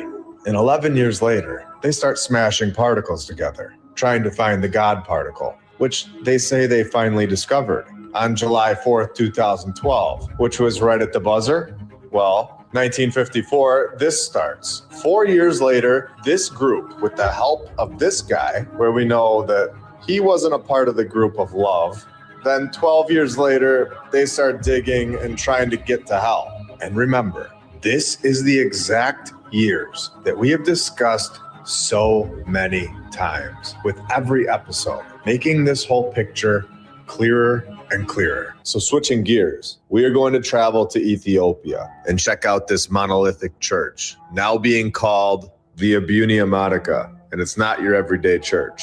This one is situated at a height of 8,460 feet and has to be climbed on foot to reach, where it is notable for its dome and wall paintings dating back 1,600 years, supposedly. Again, making up any date they'd like, where this one is according to the local legend, where they just went over and asked the guy working at the local Walmart. This was his take on it. No, I'm kidding, of course, but shows that a local legend is not factual evidence. This is where it's located. And I want to remind you all, we've seen so many times, just like in the Indian caves, where these may just be entrances to a melted overall structure. This could have easily been a massive palace where nobody was climbing 8,460 feet in the air, traversing steep sandstone pinnacles and sharp sheer drops just to enter it. A much better option for a church 1,600 years ago would have been on the ground. So saying that this entire thing is one massive structure would explain this much better, in my opinion, than believing that someone decided to build a church thousands of feet in the air during a time period where humans supposedly had nothing. I personally believe that if we were to remove the front layer of this thing, what we all can see, you would find more to the structure. I believe that you really would find a massive old world palace inside. And again, if this is the case, that this is one massive old world palace, how many more of these structures that we think are cliffs or massive rocks, how many more are actually palaces with rooms inside, just like they found in episode 73 in 1819 by accident, where the true history of this place is a total mystery. They start off by telling us that it was built in the honor of one of the 9 saints of the Ethiopian church, carved by Father Yameta 1,600 years ago, all documented in the local library. No, where it is, of course, not known why he chose such a remote location. They guess it's because he was evading enemies and capture, while others claim Yameta just wanted some peace and quiet, seeking solitude and isolation from the world, where the true history will forever be a mystery, except for the part where they definitely know exactly what happened 1,600 years ago, in the middle of nowhere, 8,460 feet in the air. Was this just a normal occurrence 1,600 years ago? Just climbing up 8,500 feet to make a church? all just to get some privacy. Was it possible that Donkeys Incorporated was keeping them up at night? I think 1,000 feet in the air would have worked. What do you think? So why go up 8,500 feet in the air to do this? This is ridiculous. According to all of these sources, including the Greek Reporter, this is the world's most inaccessible church. When I believe that just like the Indian caves, these are just openings to a much larger structure, where we were going to end the episode right there until I saw something massive pop up on my screen. Again, this church, located on a cliff, is located in Ethiopia, just 200 miles south, all in Ethiopia. We have the House of the Cross, a rock church that we are told is an Orthodox underground monolith church carved into rock. There are two churches belonging together, all served with one entrance, holding a rarely seen chapel at the western side. It can be accessed through the tomb of Adam. They can also access this location through a tunnel at the southern end of the courthouse. This location is named after the area where Jesus was buried, where it is believed to be the most important and holiest shrine in all of the churches in Lillibella. Now, was all of this carved into rock, like they say? Or was this one solid structure that now looks like a rock? I believe, in my opinion, this was a massive structure and has now turned into this formation. Between 2005 and 2009, the University of Cape Cod did over 1,200 laser scannings and acquired a 3D model of this entire place. They were able to find that this place was so much bigger underground, which in my opinion proves that we are correct, showing that this place was situated on ground level. These were not tunnels. And now, after an event took place worldwide, which we have seen countless times throughout our first 73 episodes, this event burying a lot of the previous civilization's work. Does this structure, the Bet Georgius, look like something that was covered by mud? Does it not resemble exactly what we've seen in India when the mainstream tells us that these are carved into the rock? Are we beginning to get closer to our true history? Are we beginning to see that the previous civilization's work, a lot of it, is not only in palaces that we can go and see, but also right below our feet, possibly in every single city in the world, possibly right below your feet right now?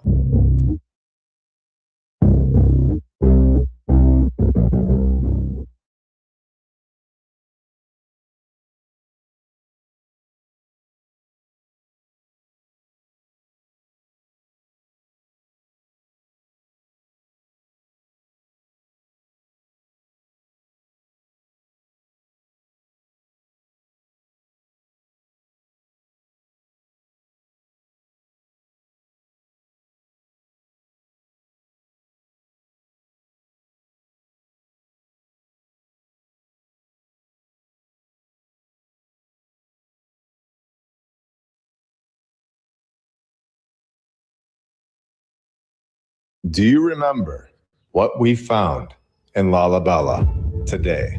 We are going to go even further than before. We are going to go high into the mountains of northern Ethiopia. It is one of the most important pilgrimage places of the Ethiopian Orthodox Church. These churches, supposedly carved into the rock, were built during the 25-year reign of King Lalibela, supposedly, where we are also told that they were built with more than a little help from the angels, where archaeologists question miracles. Again, we have shown a lot of evidence that these structures are most likely not carved out of solid rock, and they were most likely constructed and have since turned into this appearance, especially when we are told that these churches at Lalibela also form interconnecting complexes, tunnel systems. Again, something that we have shown all over the world. this time within the solid rock formation. And it goes on to say, church tradition recognizes the huge task represented by the cutting of these churches and their associated trenches, passages, and tunnels. On this channel, we suggest that there was a civilization before us that held incredible technology that we are being given back today very slowly. A civilization that was able to construct incredible structures all over the world, structures that we are still able to go inside of. They held tools that would blow our minds today. As the paragraph continues on, we read, it explains the completion of the excavation during the reign of a single king by attributing much of the work to angels, who after the workmen had downed tools for the day, came in on the night shift and worked twice as fast as the human workers had done. This story is suggesting that angels came down and helped humans construct the palaces around the world. Again, this is all research, and you are free to think whatever you'd like. But when I find something that possibly opens even more doors for us, possibly shows us the truth, possibly shows us how these palaces got here so fast in every single continent in the world, I am not holding that information back. Angels coming in and helping humans complete palaces. This is the narrative. This is the story. Helping them complete palaces that last forever, which brings up another question. If this is true, where are we really? Are these angels still here? Or are we in a little season? A season that is not for us. It is very interesting at the very minimum. At 8,000 feet on the central plateau of Ethiopia stands 11 churches, each supposedly carved from a single gigantic block of stone, where not much is known about who built them or why. Again, all supposedly constructed by angels. The site of the 11 churches. Dump this brown powder in your coffee and become 27% harder to kill. This is Black Forest, high flavanol cocoa powder. And here's what's insane. A study from over 21,000. Grab the deal before it's gone. Covers about 62 acres, is divided by a stream, the River of Jordan, the largest church, covering around 8,000 square feet, with each being about 4 stories tall. Now, this place is pretty important to the people of this location, where people take their children and walk from their farms nearly 100 miles away, a journey of 3 days, just to give this all a little perspective, where we can see that the U.S. is very interested in all of this and is over there. When we are told Simon W. is a master stonemason, also with this group that you can all see right here, or originally known as this group, I'll put it on the screen, a US-based charity that preserves some of humankind's great achievements. And we all know about restoration and repair work by our civilization, where Simon W.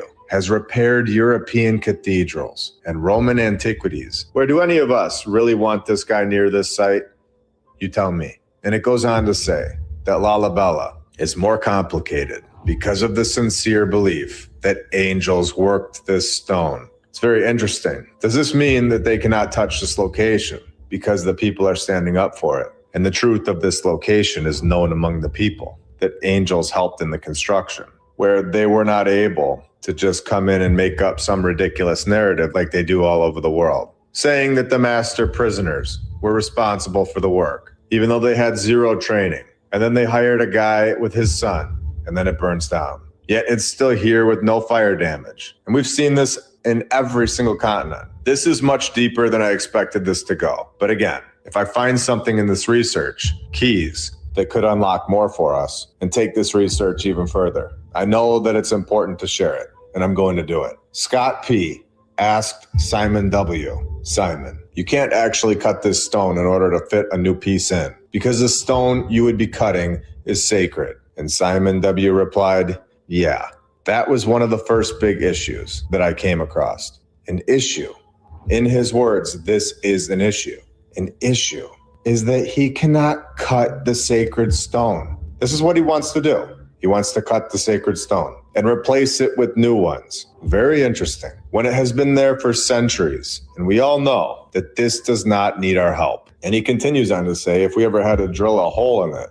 And who is this Simon W? Who is this group that comes into these old world structures and supposedly renovates them? I'll be looking into that very soon. But first, I'm going to continue on with this conversation because he says that this is so sacred that the priests collect the dust. And he says he's already resurrected the cross in the window. Scott says, this cross wasn't here. And Simon said, it was not. It was completely gone. So they've already added things and admitted it. Attempts, in my opinion, to change its narrative. He says that he hollowed out the back of the cross shape that they were inserting. They also say that our civilization has built ugly gas station roofs to cover this extraordinary site. Again, this is all research. It is all things to think about and things that point us in the right direction to try and find the truth about our past, especially when it has a very real, much more probable possibility of being 100% true than what we have been told all of our lives. In this article, we are all told that Simon W. was connected with a group, the group being called this, a US-based charity that preserves some of humankind's great achievements, a group that always seems to be involved, a group that was there right after the Denmark Borsen building's fire in April 2024 that we've been talking about. The same group involved in the reconstruction project of the Notre Dame of Paris. With this group in countries that we can read here, where the nonprofit group is set to fund projects responding to climate change. An interesting group to say the least. Hopefully they really are helping the world, and hopefully they can be fully trusted. And hopefully it's all just one big coincidence that they are situated in these sites that hold incredible keys to our hidden history. Here we are given the Ducal Palace, said to have been constructed in the incredible year of 1454, where they tell us that 250 years after they carved palaces out of stone in Ethiopia, like we have shown today, 250 years later, the solid rock hillside was impregnable to siege, but was problematic for carving out the foundation of the palace. If evolving and advancing was a thing, if it were true, the world would have mastered this after 250 years of advancing, where we begin to see the narrative slip up. The truth is smooth. A lie is all over the place. And we can see this right now. We are also told that restorations were completed and have opened the extensive subterranean network to visitors, tunnel systems. Again, who is conducting this restoration project on an old world structure and blocking it from the public? Wait, not this group again. This group guided officials from the town of Zadar as they undertook emergency repairs. And this is all very interesting. Weird, especially when you see the location of this fund. And I wonder, what all these incredible structures around the world, what were they doing for centuries before this 1965 founding date for this brand new group? The structures must have just been begging for our help. No. Should we just go through and see what other places, out of the kindness of their hearts, have they just gone over to and helped since 1965? To date, this group has worked at more than 500 sites in 91 countries, including many of this group's sites, which could just be another history-loving group. Among highly prominent projects, starting 34 years ago, are many temples, including these two. They've also worked in France, the ghost town of Craco, Italy, many structures in Rome, and of course, going back to episode 60, several sites on Easter Island, various sites in ancient Luxor in Egypt, Lalibela, Ethiopia, Argentina, the ancient Maya city, and so much more. Now, have we located something today of significance? These are the locations that we are also interested in. Every single one of them,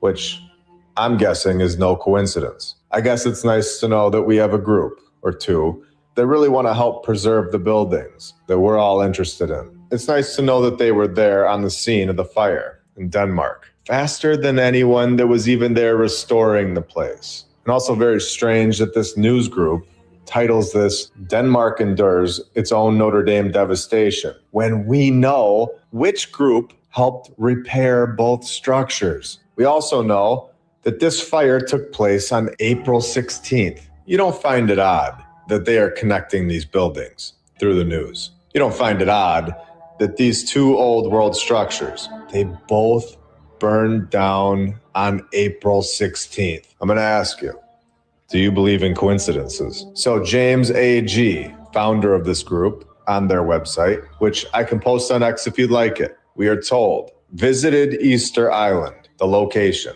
that we have talked about connected to possibly the site of the Garden of Eden, the land of Mu. And we also know that there is an Adam and Eve connection located in Ethiopia. When he visited Easter Island in the 1970s, he traveled there at the invitation of the United States Ambassador, Edward Kay, whom he met shortly before in, you guessed it, Ethiopia, where the newly established WMF was carrying out its very first field project, the conservation of the churches at Lalibela, the exact location that we are told that angels came down to help construct the palace out of pure stone, a palace that they are still interested in to this day. We also know how Chile had taken over the land of Easter Island. We have shown this.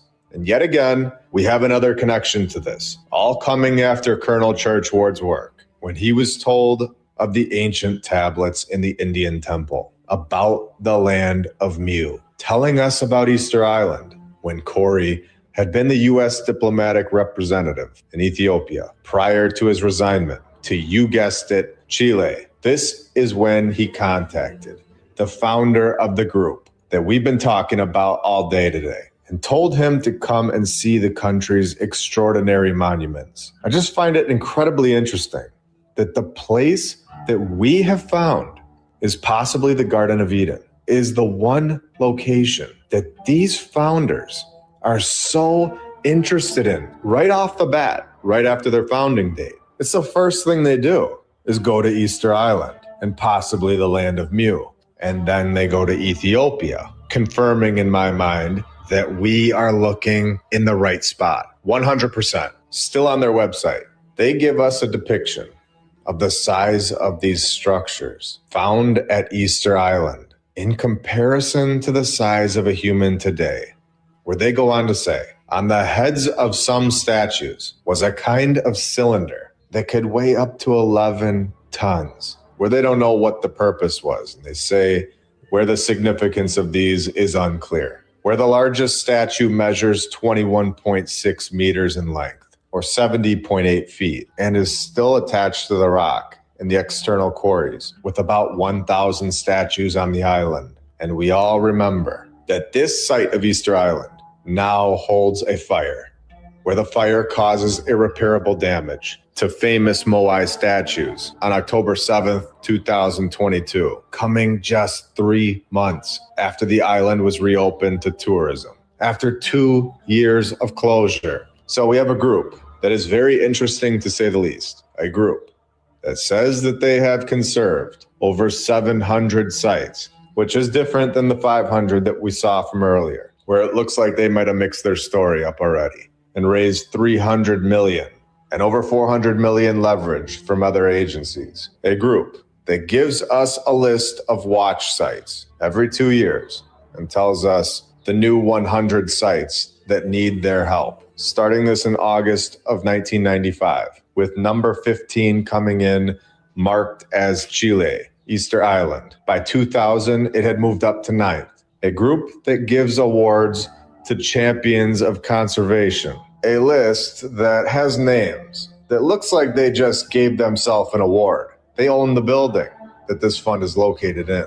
This is like Roger Goodell, the NFL commissioner, giving himself the MVP award, or giving yourself a birthday card. And of course, Herat, Afghanistan, coming in at number 1 with a cannon here right in the front. This photo is just bizarre. Just so much destruction to the past civilization's work. Let's go to Jordan and visit the site of Petra, where these doors are obviously not made for people of our size. The step itself, just to get in the place, is like 7 to 10 feet in the air. So either the past civilization was very tall, or they were very good at jumping. Even if these are just windows, they're just not proportionate to our size at all.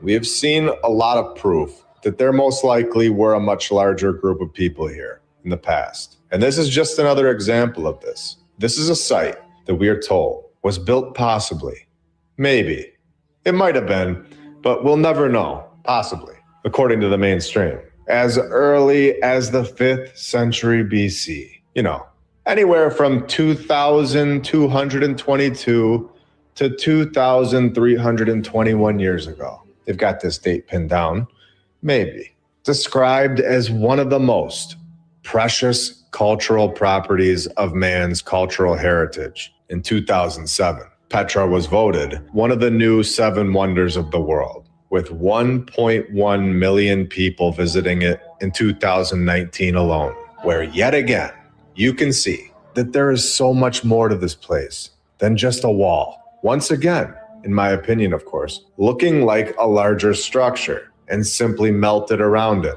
with the front still being exposed, where there are more than one opening yet again.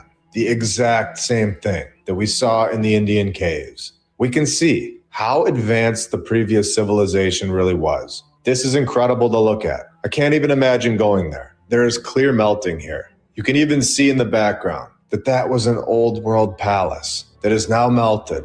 All of this was, in my opinion, an incredibly advanced civilization living here, with palaces that have been turned into this, where you can go inside them still. These are not naturally forming rocks, all looking very similar to the Great Temple in Egypt. It's very interesting that we have the same sort of thing happening all over the world, as if it were the same exact builders going from place to place, and the ones that are left still here for us to see and go inside of today, and all on that watch list of the group that was created 59 years ago, where it's becoming clear, where we have a lot more to learn, a lot more to uncover. And at this point, I believe it is clear that there are groups being funded to hide our true history from all of us. I think that has been exposed today, and tell us all that they want to preserve the previous civilization's work, structures and sites that have been just fine for centuries and have needed zero help. Or have these structures not been around as long as we're told? And we are just discovering this, discovering that the previous civilization wasn't actually here as far back as we always thought, with something massive happening within the last few hundred years. The Basilica of the Holy House, a Marian shrine located in Loreto, Italy, known for enshrining the Holy House, in which the Blessed Virgin Mary is believed to have lived. We are told that this house inside of the building, flown over to Loreto from Nazareth by angels, flying palaces to new locations, is exactly what we're reading right here. So I have to ask, what happened here where we all live today? It's not sounding so basic after all. Are we sure that we know the whole story? Are you ready to open your mind even further? Who occupied all of these structures all over the world? Massive structures that look so out of place today. We take our knowledge a step further, understanding that angels were possibly getting involved, embedded into our historical narratives, within construction stories, a situation, a narrative that we have now seen multiple times within our research. Angels getting involved all over the world. We also get the replacing the original nod, as well as the consumed in fire nod within the same sentence. So we know that this place is right up our alley. When we go inside, we get to see the Holy House, the same exact house that was supposedly being flown by angels, showing that there was a group of people here before all of us, a civilization that fully understood construction and were capable of so much more than just riding around on a donkey and living in wooden sheds, going to the bathroom in their front lawns. This is elite construction, elite technology, showing that the history that we've all been told has massive holes in it. There was a clear understanding of how to put a palace together before we all showed up. And this knowledge was worldwide. Like we have shown time and time again on this channel, there are numerous artistic depictions in and around the holy house of flying angels carrying this house all the way to this location, where I now have to ask the question, did angels build this thing?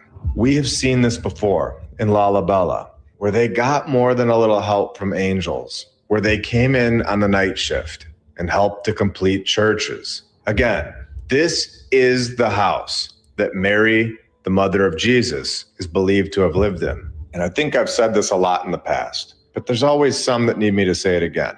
We are just researching here and trying to grow our knowledge of the past with the resources and information that is available to us. And we have learned a lot to this point by simply asking questions and connecting things that we've seen before, connecting patterns and the rest. You can always think whatever you'd like, but if there is information that tells us that angels were here and carried and possibly constructed palace-like structures, I'm going to let you know about it. It would be one thing if this was a one-off, one thing if it's just in one religion's narrative.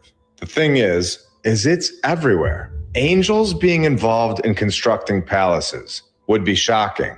It would change everything about what we know about this place. It would give this place that we all live an extremely deeper meaning, showing that these so-called myths may not be so mythical after all. When we go to Mecca, Saudi Arabia, and we see the Kaaba, we are told that this is the holiest shrine in Islam. We also get the reconstruction story again, but yet again, we are told within a separate religion that the initial structure was built by the angels. Allah instructed the angels to build the Kaaba. After its construction, the angels revolved around it. I also understand that these stories could just be made up. The thing is that something happened here. Someone built these structures, and these structures are beyond what we're being told about in History 101. The structures are so out of place, and people that are born hundreds of years later, us, we intuitively understand that they are important without having any backstory at all. Sharing this information is what we are doing, adding a possibility to the table that the local legend may be filled with more truth than what is being written within our textbooks. The fact of the matter is that somebody constructed these palaces. We can all go inside of them, and we're all at the point of trying to figure out how they all got here. Who built them? Where did this knowledge go? Why does it not fit in at all with the cowboys and Indians stories? Why did we go from palaces in every continent to dirt roads, donkeys incorporated, hammers and chisels with porta potties in the backyard? What happened? Did angels really assist in the construction that we all see today? Palaces that are now taken over and used to rule over us. Is this what's going on? You tell me. One thing is for sure. We are learning more and more by the episode. We are gaining more and more knowledge as a community, connecting dots, adding people that hold different skill sets, different knowledge, all coming together with different viewpoints, all to figure out what really happened here, the truth. One of the most incredible structures in the world today is the Chartres Cathedral, located 50 miles southwest of Paris, France. Constructed yet again in the 1200s, and yet again told that it stands on the same exact site of at least 5 cathedrals that have occupied this exact same site. A very clear nod, repeating narratives all over the world. This is the 5th one, and then stands on Romanesque basements. We all know about the basements at this point. Episode 72 and 78. Catacombs underneath the churches, generating an energy, connecting with the bones underneath the floor. These buildings are so much more than what we are told and expand throughout the entire city underground. We have shown this. So what happened to the previous 4 churches? Did you know about this pattern 5 years ago? Did you know that it was all over the world? Did you know that every single one of these structures from the old world held the exact same narrative? When did we all learn about this knot? That at least 5 cathedrals have stood on this site, each replacing an earlier building, damaged by war or fire. The year 743, the church was finally mentioned in text. If you can go and visit this thing, I suggest doing that as soon as possible. The year 1020, fire damages the cathedral. The year 1094, fire destroys much of the city and a large part of the cathedral. Again, rebuilding it, no problem at all, 1,000 years ago. It's ridiculous. Just do a little fundraising in 1094, and we're all back in business. Until, of course, 1507 comes around, when the North Tower is damaged by fire. I personally believe, and have said this in the past, I believe that the more fire that is thrown into the story, I believe, the bigger the treasure. 1836, fire destroys the roof beams and roof. And then this group is here to save the day yet again. Just take a look at this thing for a minute. Look at the griffin right here. The detail is insane. It's so obvious at this point that what we are being told about our past is missing a massive civilization or civilizations that were extremely advanced and their work lasts forever. Our history is important because it proves that where we live is so much more in depth. It has so much more meaning than what we're being told. Purposely chopping off the heads of these individuals in the middle. We have seen this so many times.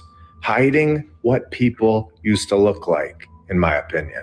It would change everything. We've seen where the heads go rolling down the hill from a picky earthquake. We just need 50 meters of crushed stone way up on that mountain, 7,000 feet in the air. What would we do without that crushed stone 2,000 years ago? This story is ridiculous, where the statues, each over 9 meters tall, have all been damaged by earthquakes. But these were no ordinary earthquakes. These were the earthquakes that would chop the heads off of statues from 2,000 years ago. Extremely picky earthquakes that just wanted the heads. All documented. No, of course it's not. Where the earthquakes took their stone heads and sent them rolling down the hillside. Or did someone go in there and remove the heads? But the arms and the legs are perfectly fine. So what are they hiding here? There's angels depicted all over this thing. I don't believe this is just art. I think there is enough evidence at this point that angels were here. I don't believe that they just accidentally construct statues of people with wings in so many different continents 1,000 years ago, all on accident, with more statues' heads removed here down at the bottom. A clear attack on our true past, over and over. Again, right here. Look at this thing. How many arms and legs do you see that got removed from this depiction? And then count how many heads. They are removed all over this thing. Was there another type of being here that we aren't supposed to see? We can see that the angels are here yet again in the middle.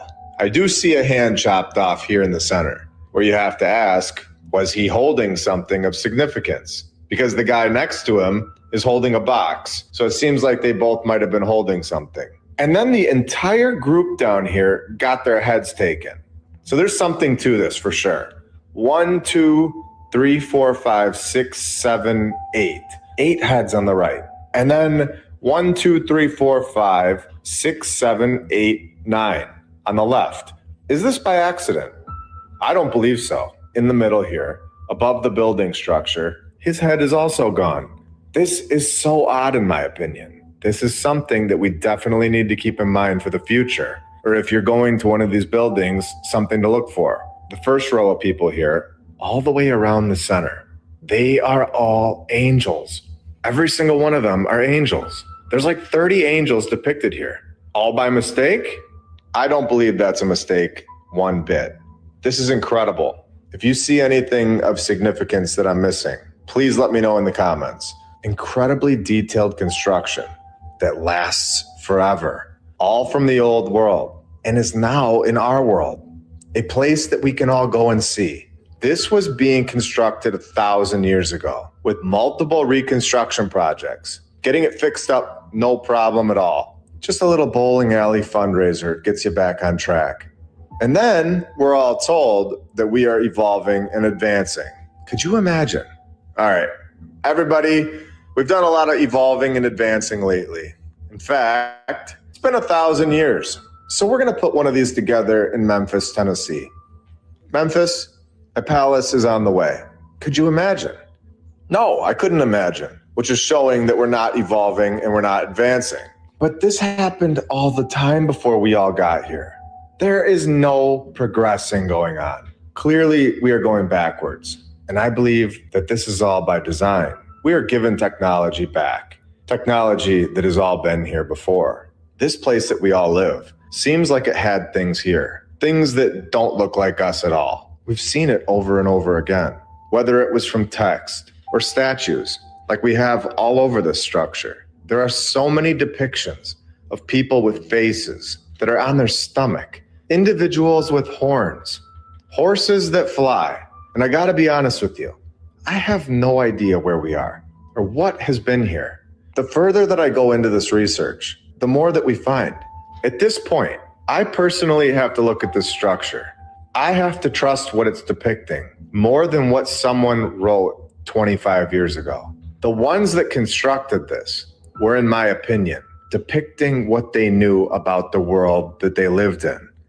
Angels all over the place, women marrying, or at least together, with individuals with horns. And what is this guy doing with his hand?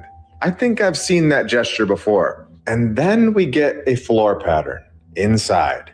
Clearly, it's a technology that we all thought was just a nice addition to the place, where it is thought that the bishop would dance through the labyrinth with parishioners as a part of a religious ritual. Rituals going on inside of the structure, things happening today that a lot of us don't understand. And then we enter them freely, uneducated as to what is actually going on or has gone on. We do not understand the true purpose of this place that we live by design. And I'm going to say it again. Not every one of these places are used for this, but some clearly are. Used in multiple continents. It's a technology for sure from the old world. And not all technology from the old world is good. Rituals to honor the spirits. The Chinese use them to keep time in ceremonial rituals. What is a ritual, you might ask? I'm not going to get into it too far, but we all know that there are some rituals out there that have been depicted for a very long time. Offerings, sacrifice, something that has been going on for a very long time. And I'm just going to move on at this point. The Church of the Resurrection, which we have discussed, palaces from the old world that are still here today. We are told it was built on the site that Jesus was crucified and buried. And we know this part.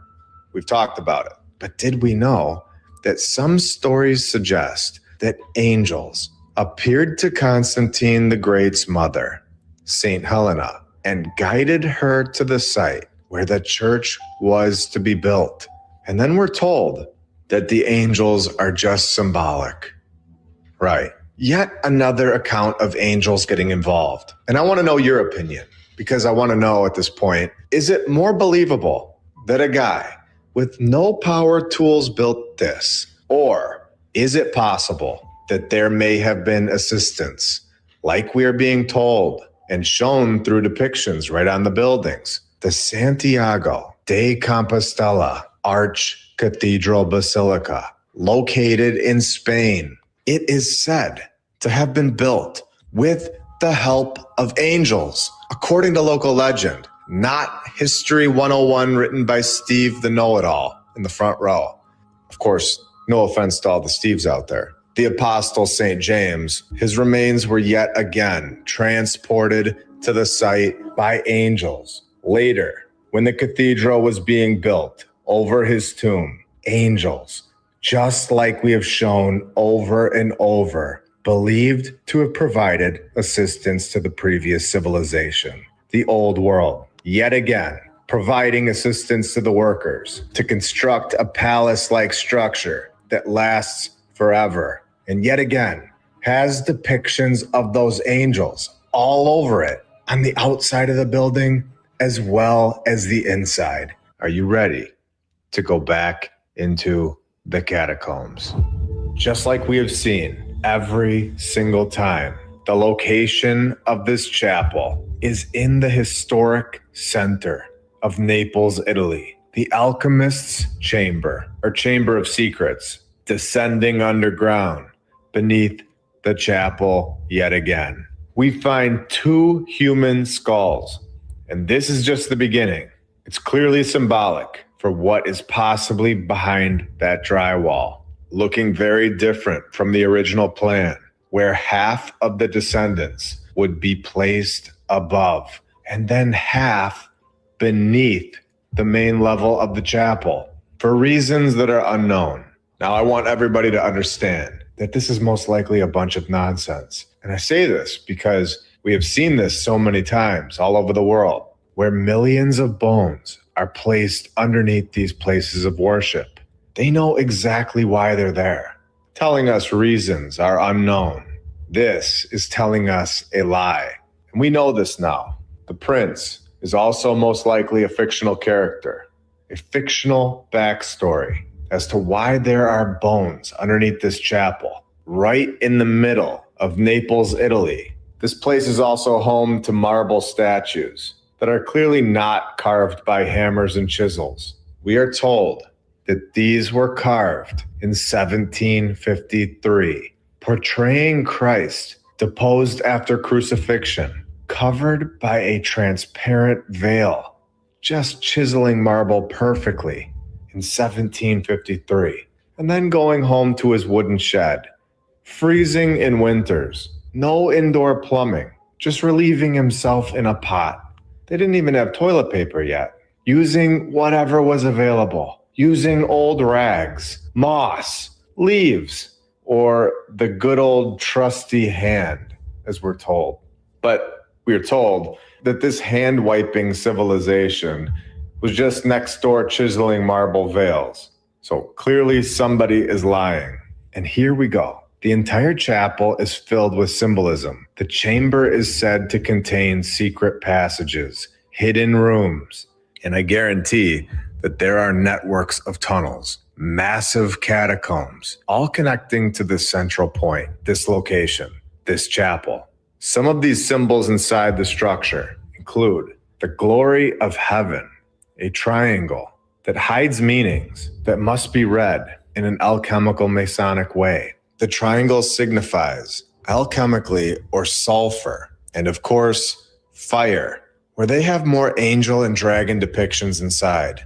It's just art, of course. If any one of these people that are just standing in line to get in just looked up for 2 seconds, they would see what is carved into the doorframe.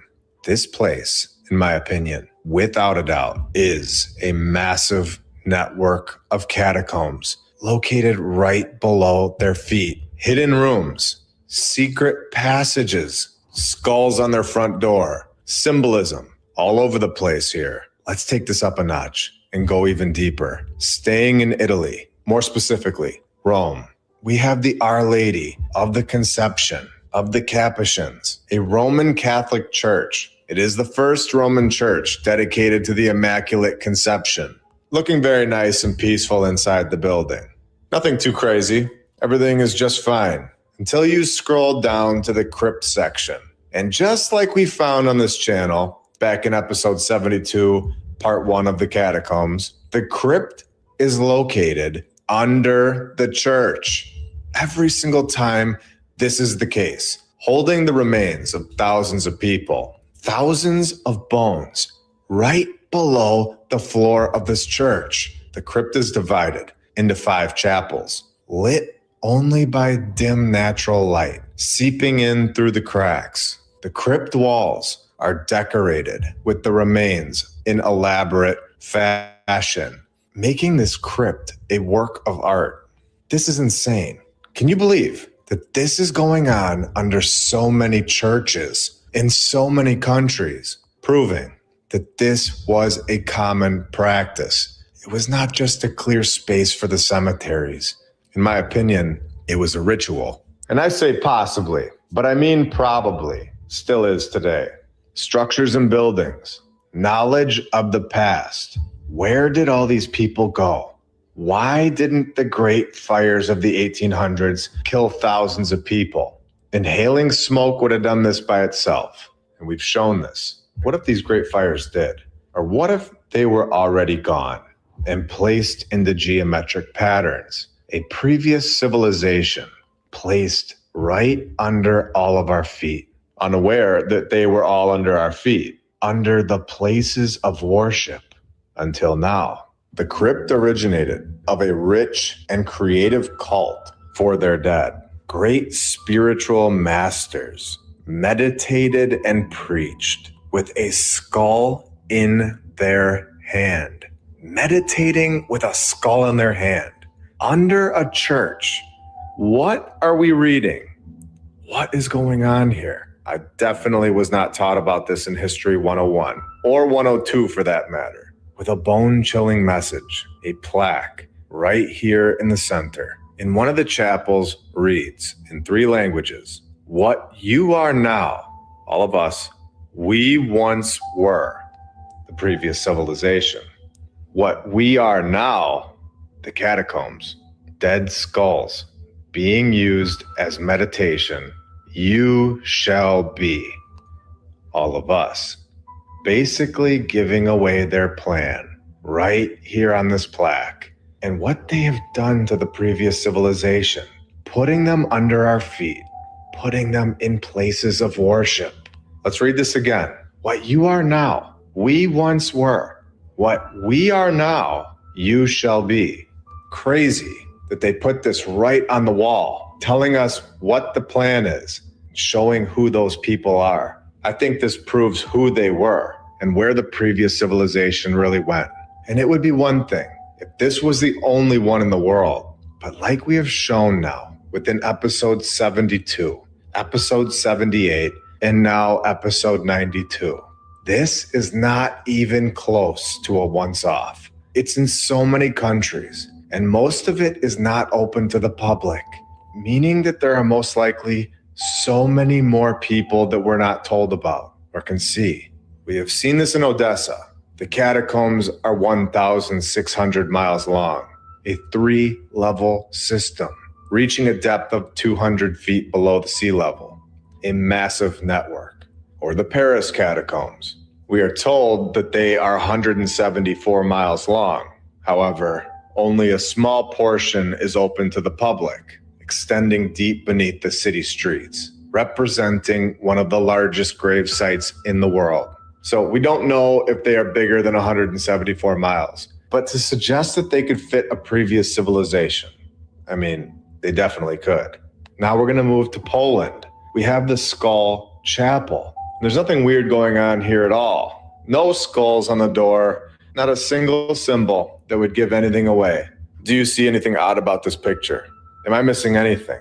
I do see more angels, but that's just art, of course. And the building does look like it's going below the street level, which is kind of odd. And what is this in the basement? How did this get here?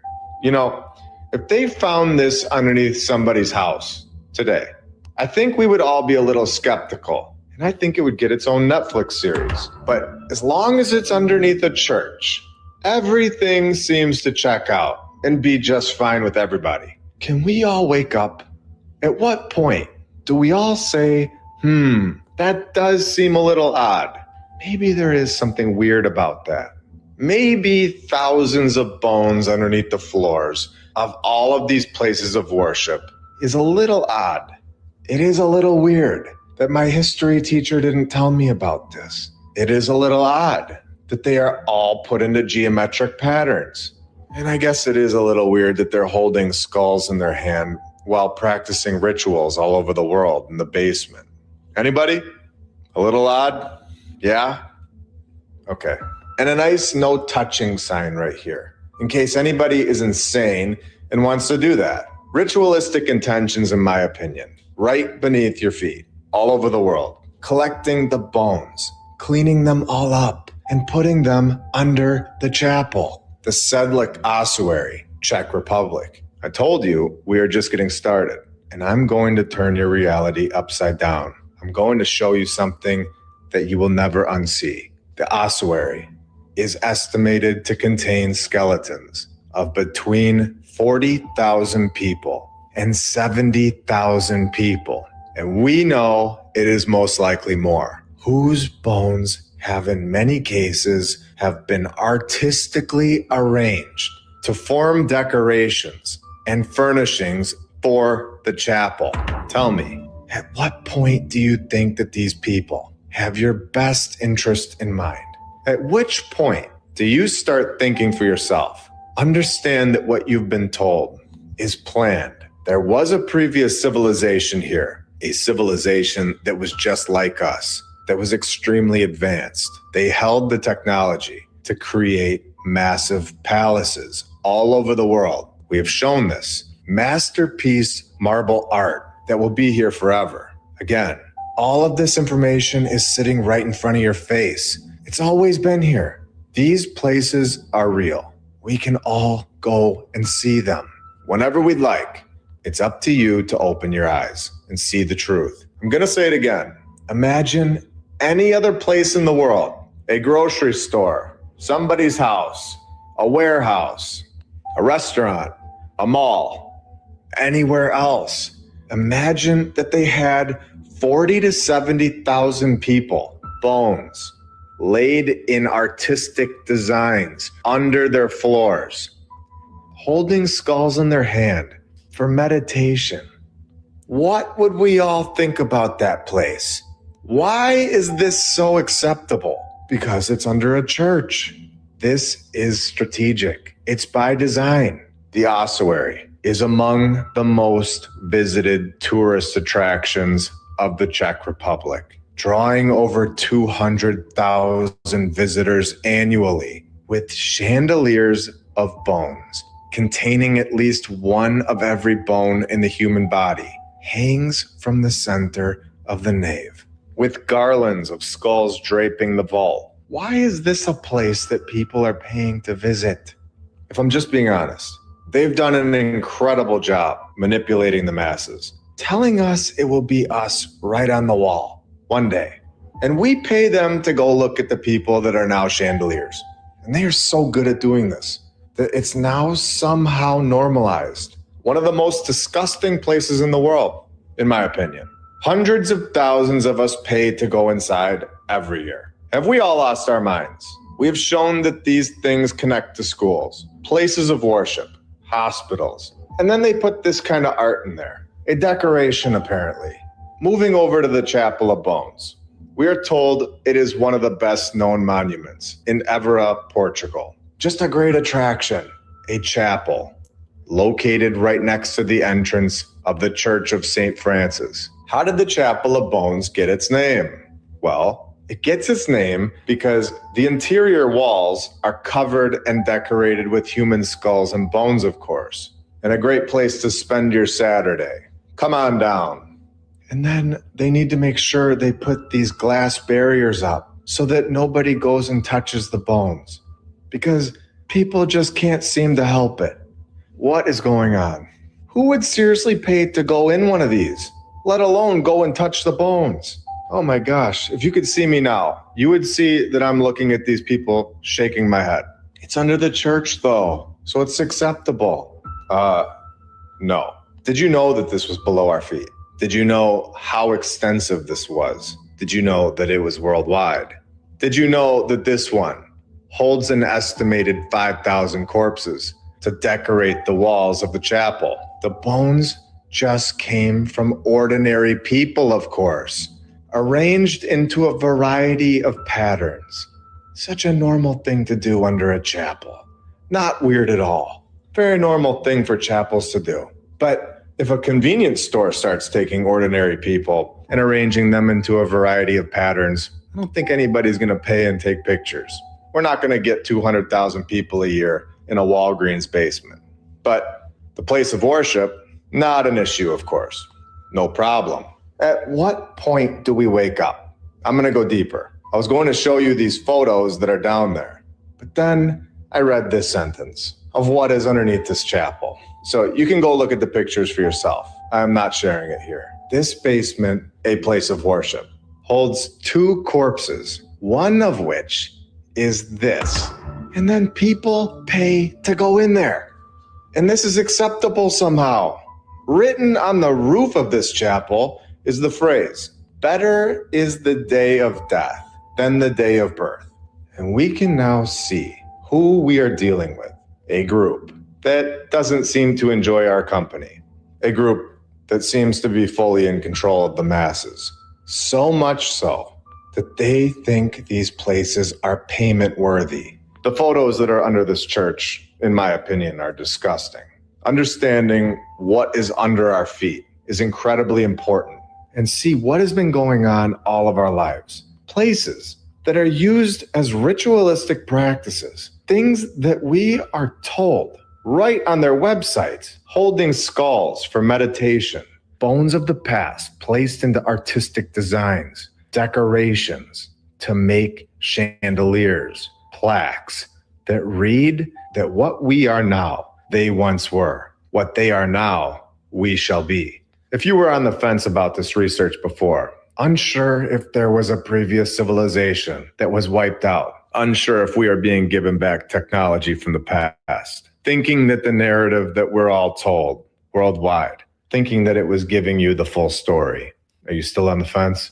I think now is the time we all get off it. When we go to Austria, Hallstatt to be specific, an Austrian house of bones, filled with hundreds of intricately painted skulls. We are told that in the 1700s, the church began digging up corpses. In my opinion, this was the previous civilization from the mud, all to make way for the newly dead. An excuse that we have seen before, taking up too much room. So let's paint these ones and put them into geometric patterns for fun, and then do rituals and also make people pay to see them. Sounds good? No. Tightly stacked over 1,200 skulls. Once the skeletons were removed from the mud, they bleached them in the sun. And then 1720 comes around and they start painting them. A nice tradition, apparently, decorated with an assortment of symbols. Though this practice has been dying out since the 1960s, they took a woman from 1983 and they entered her into the ossuary in 1995, showing that this is still going on today. Coffee. Follow me.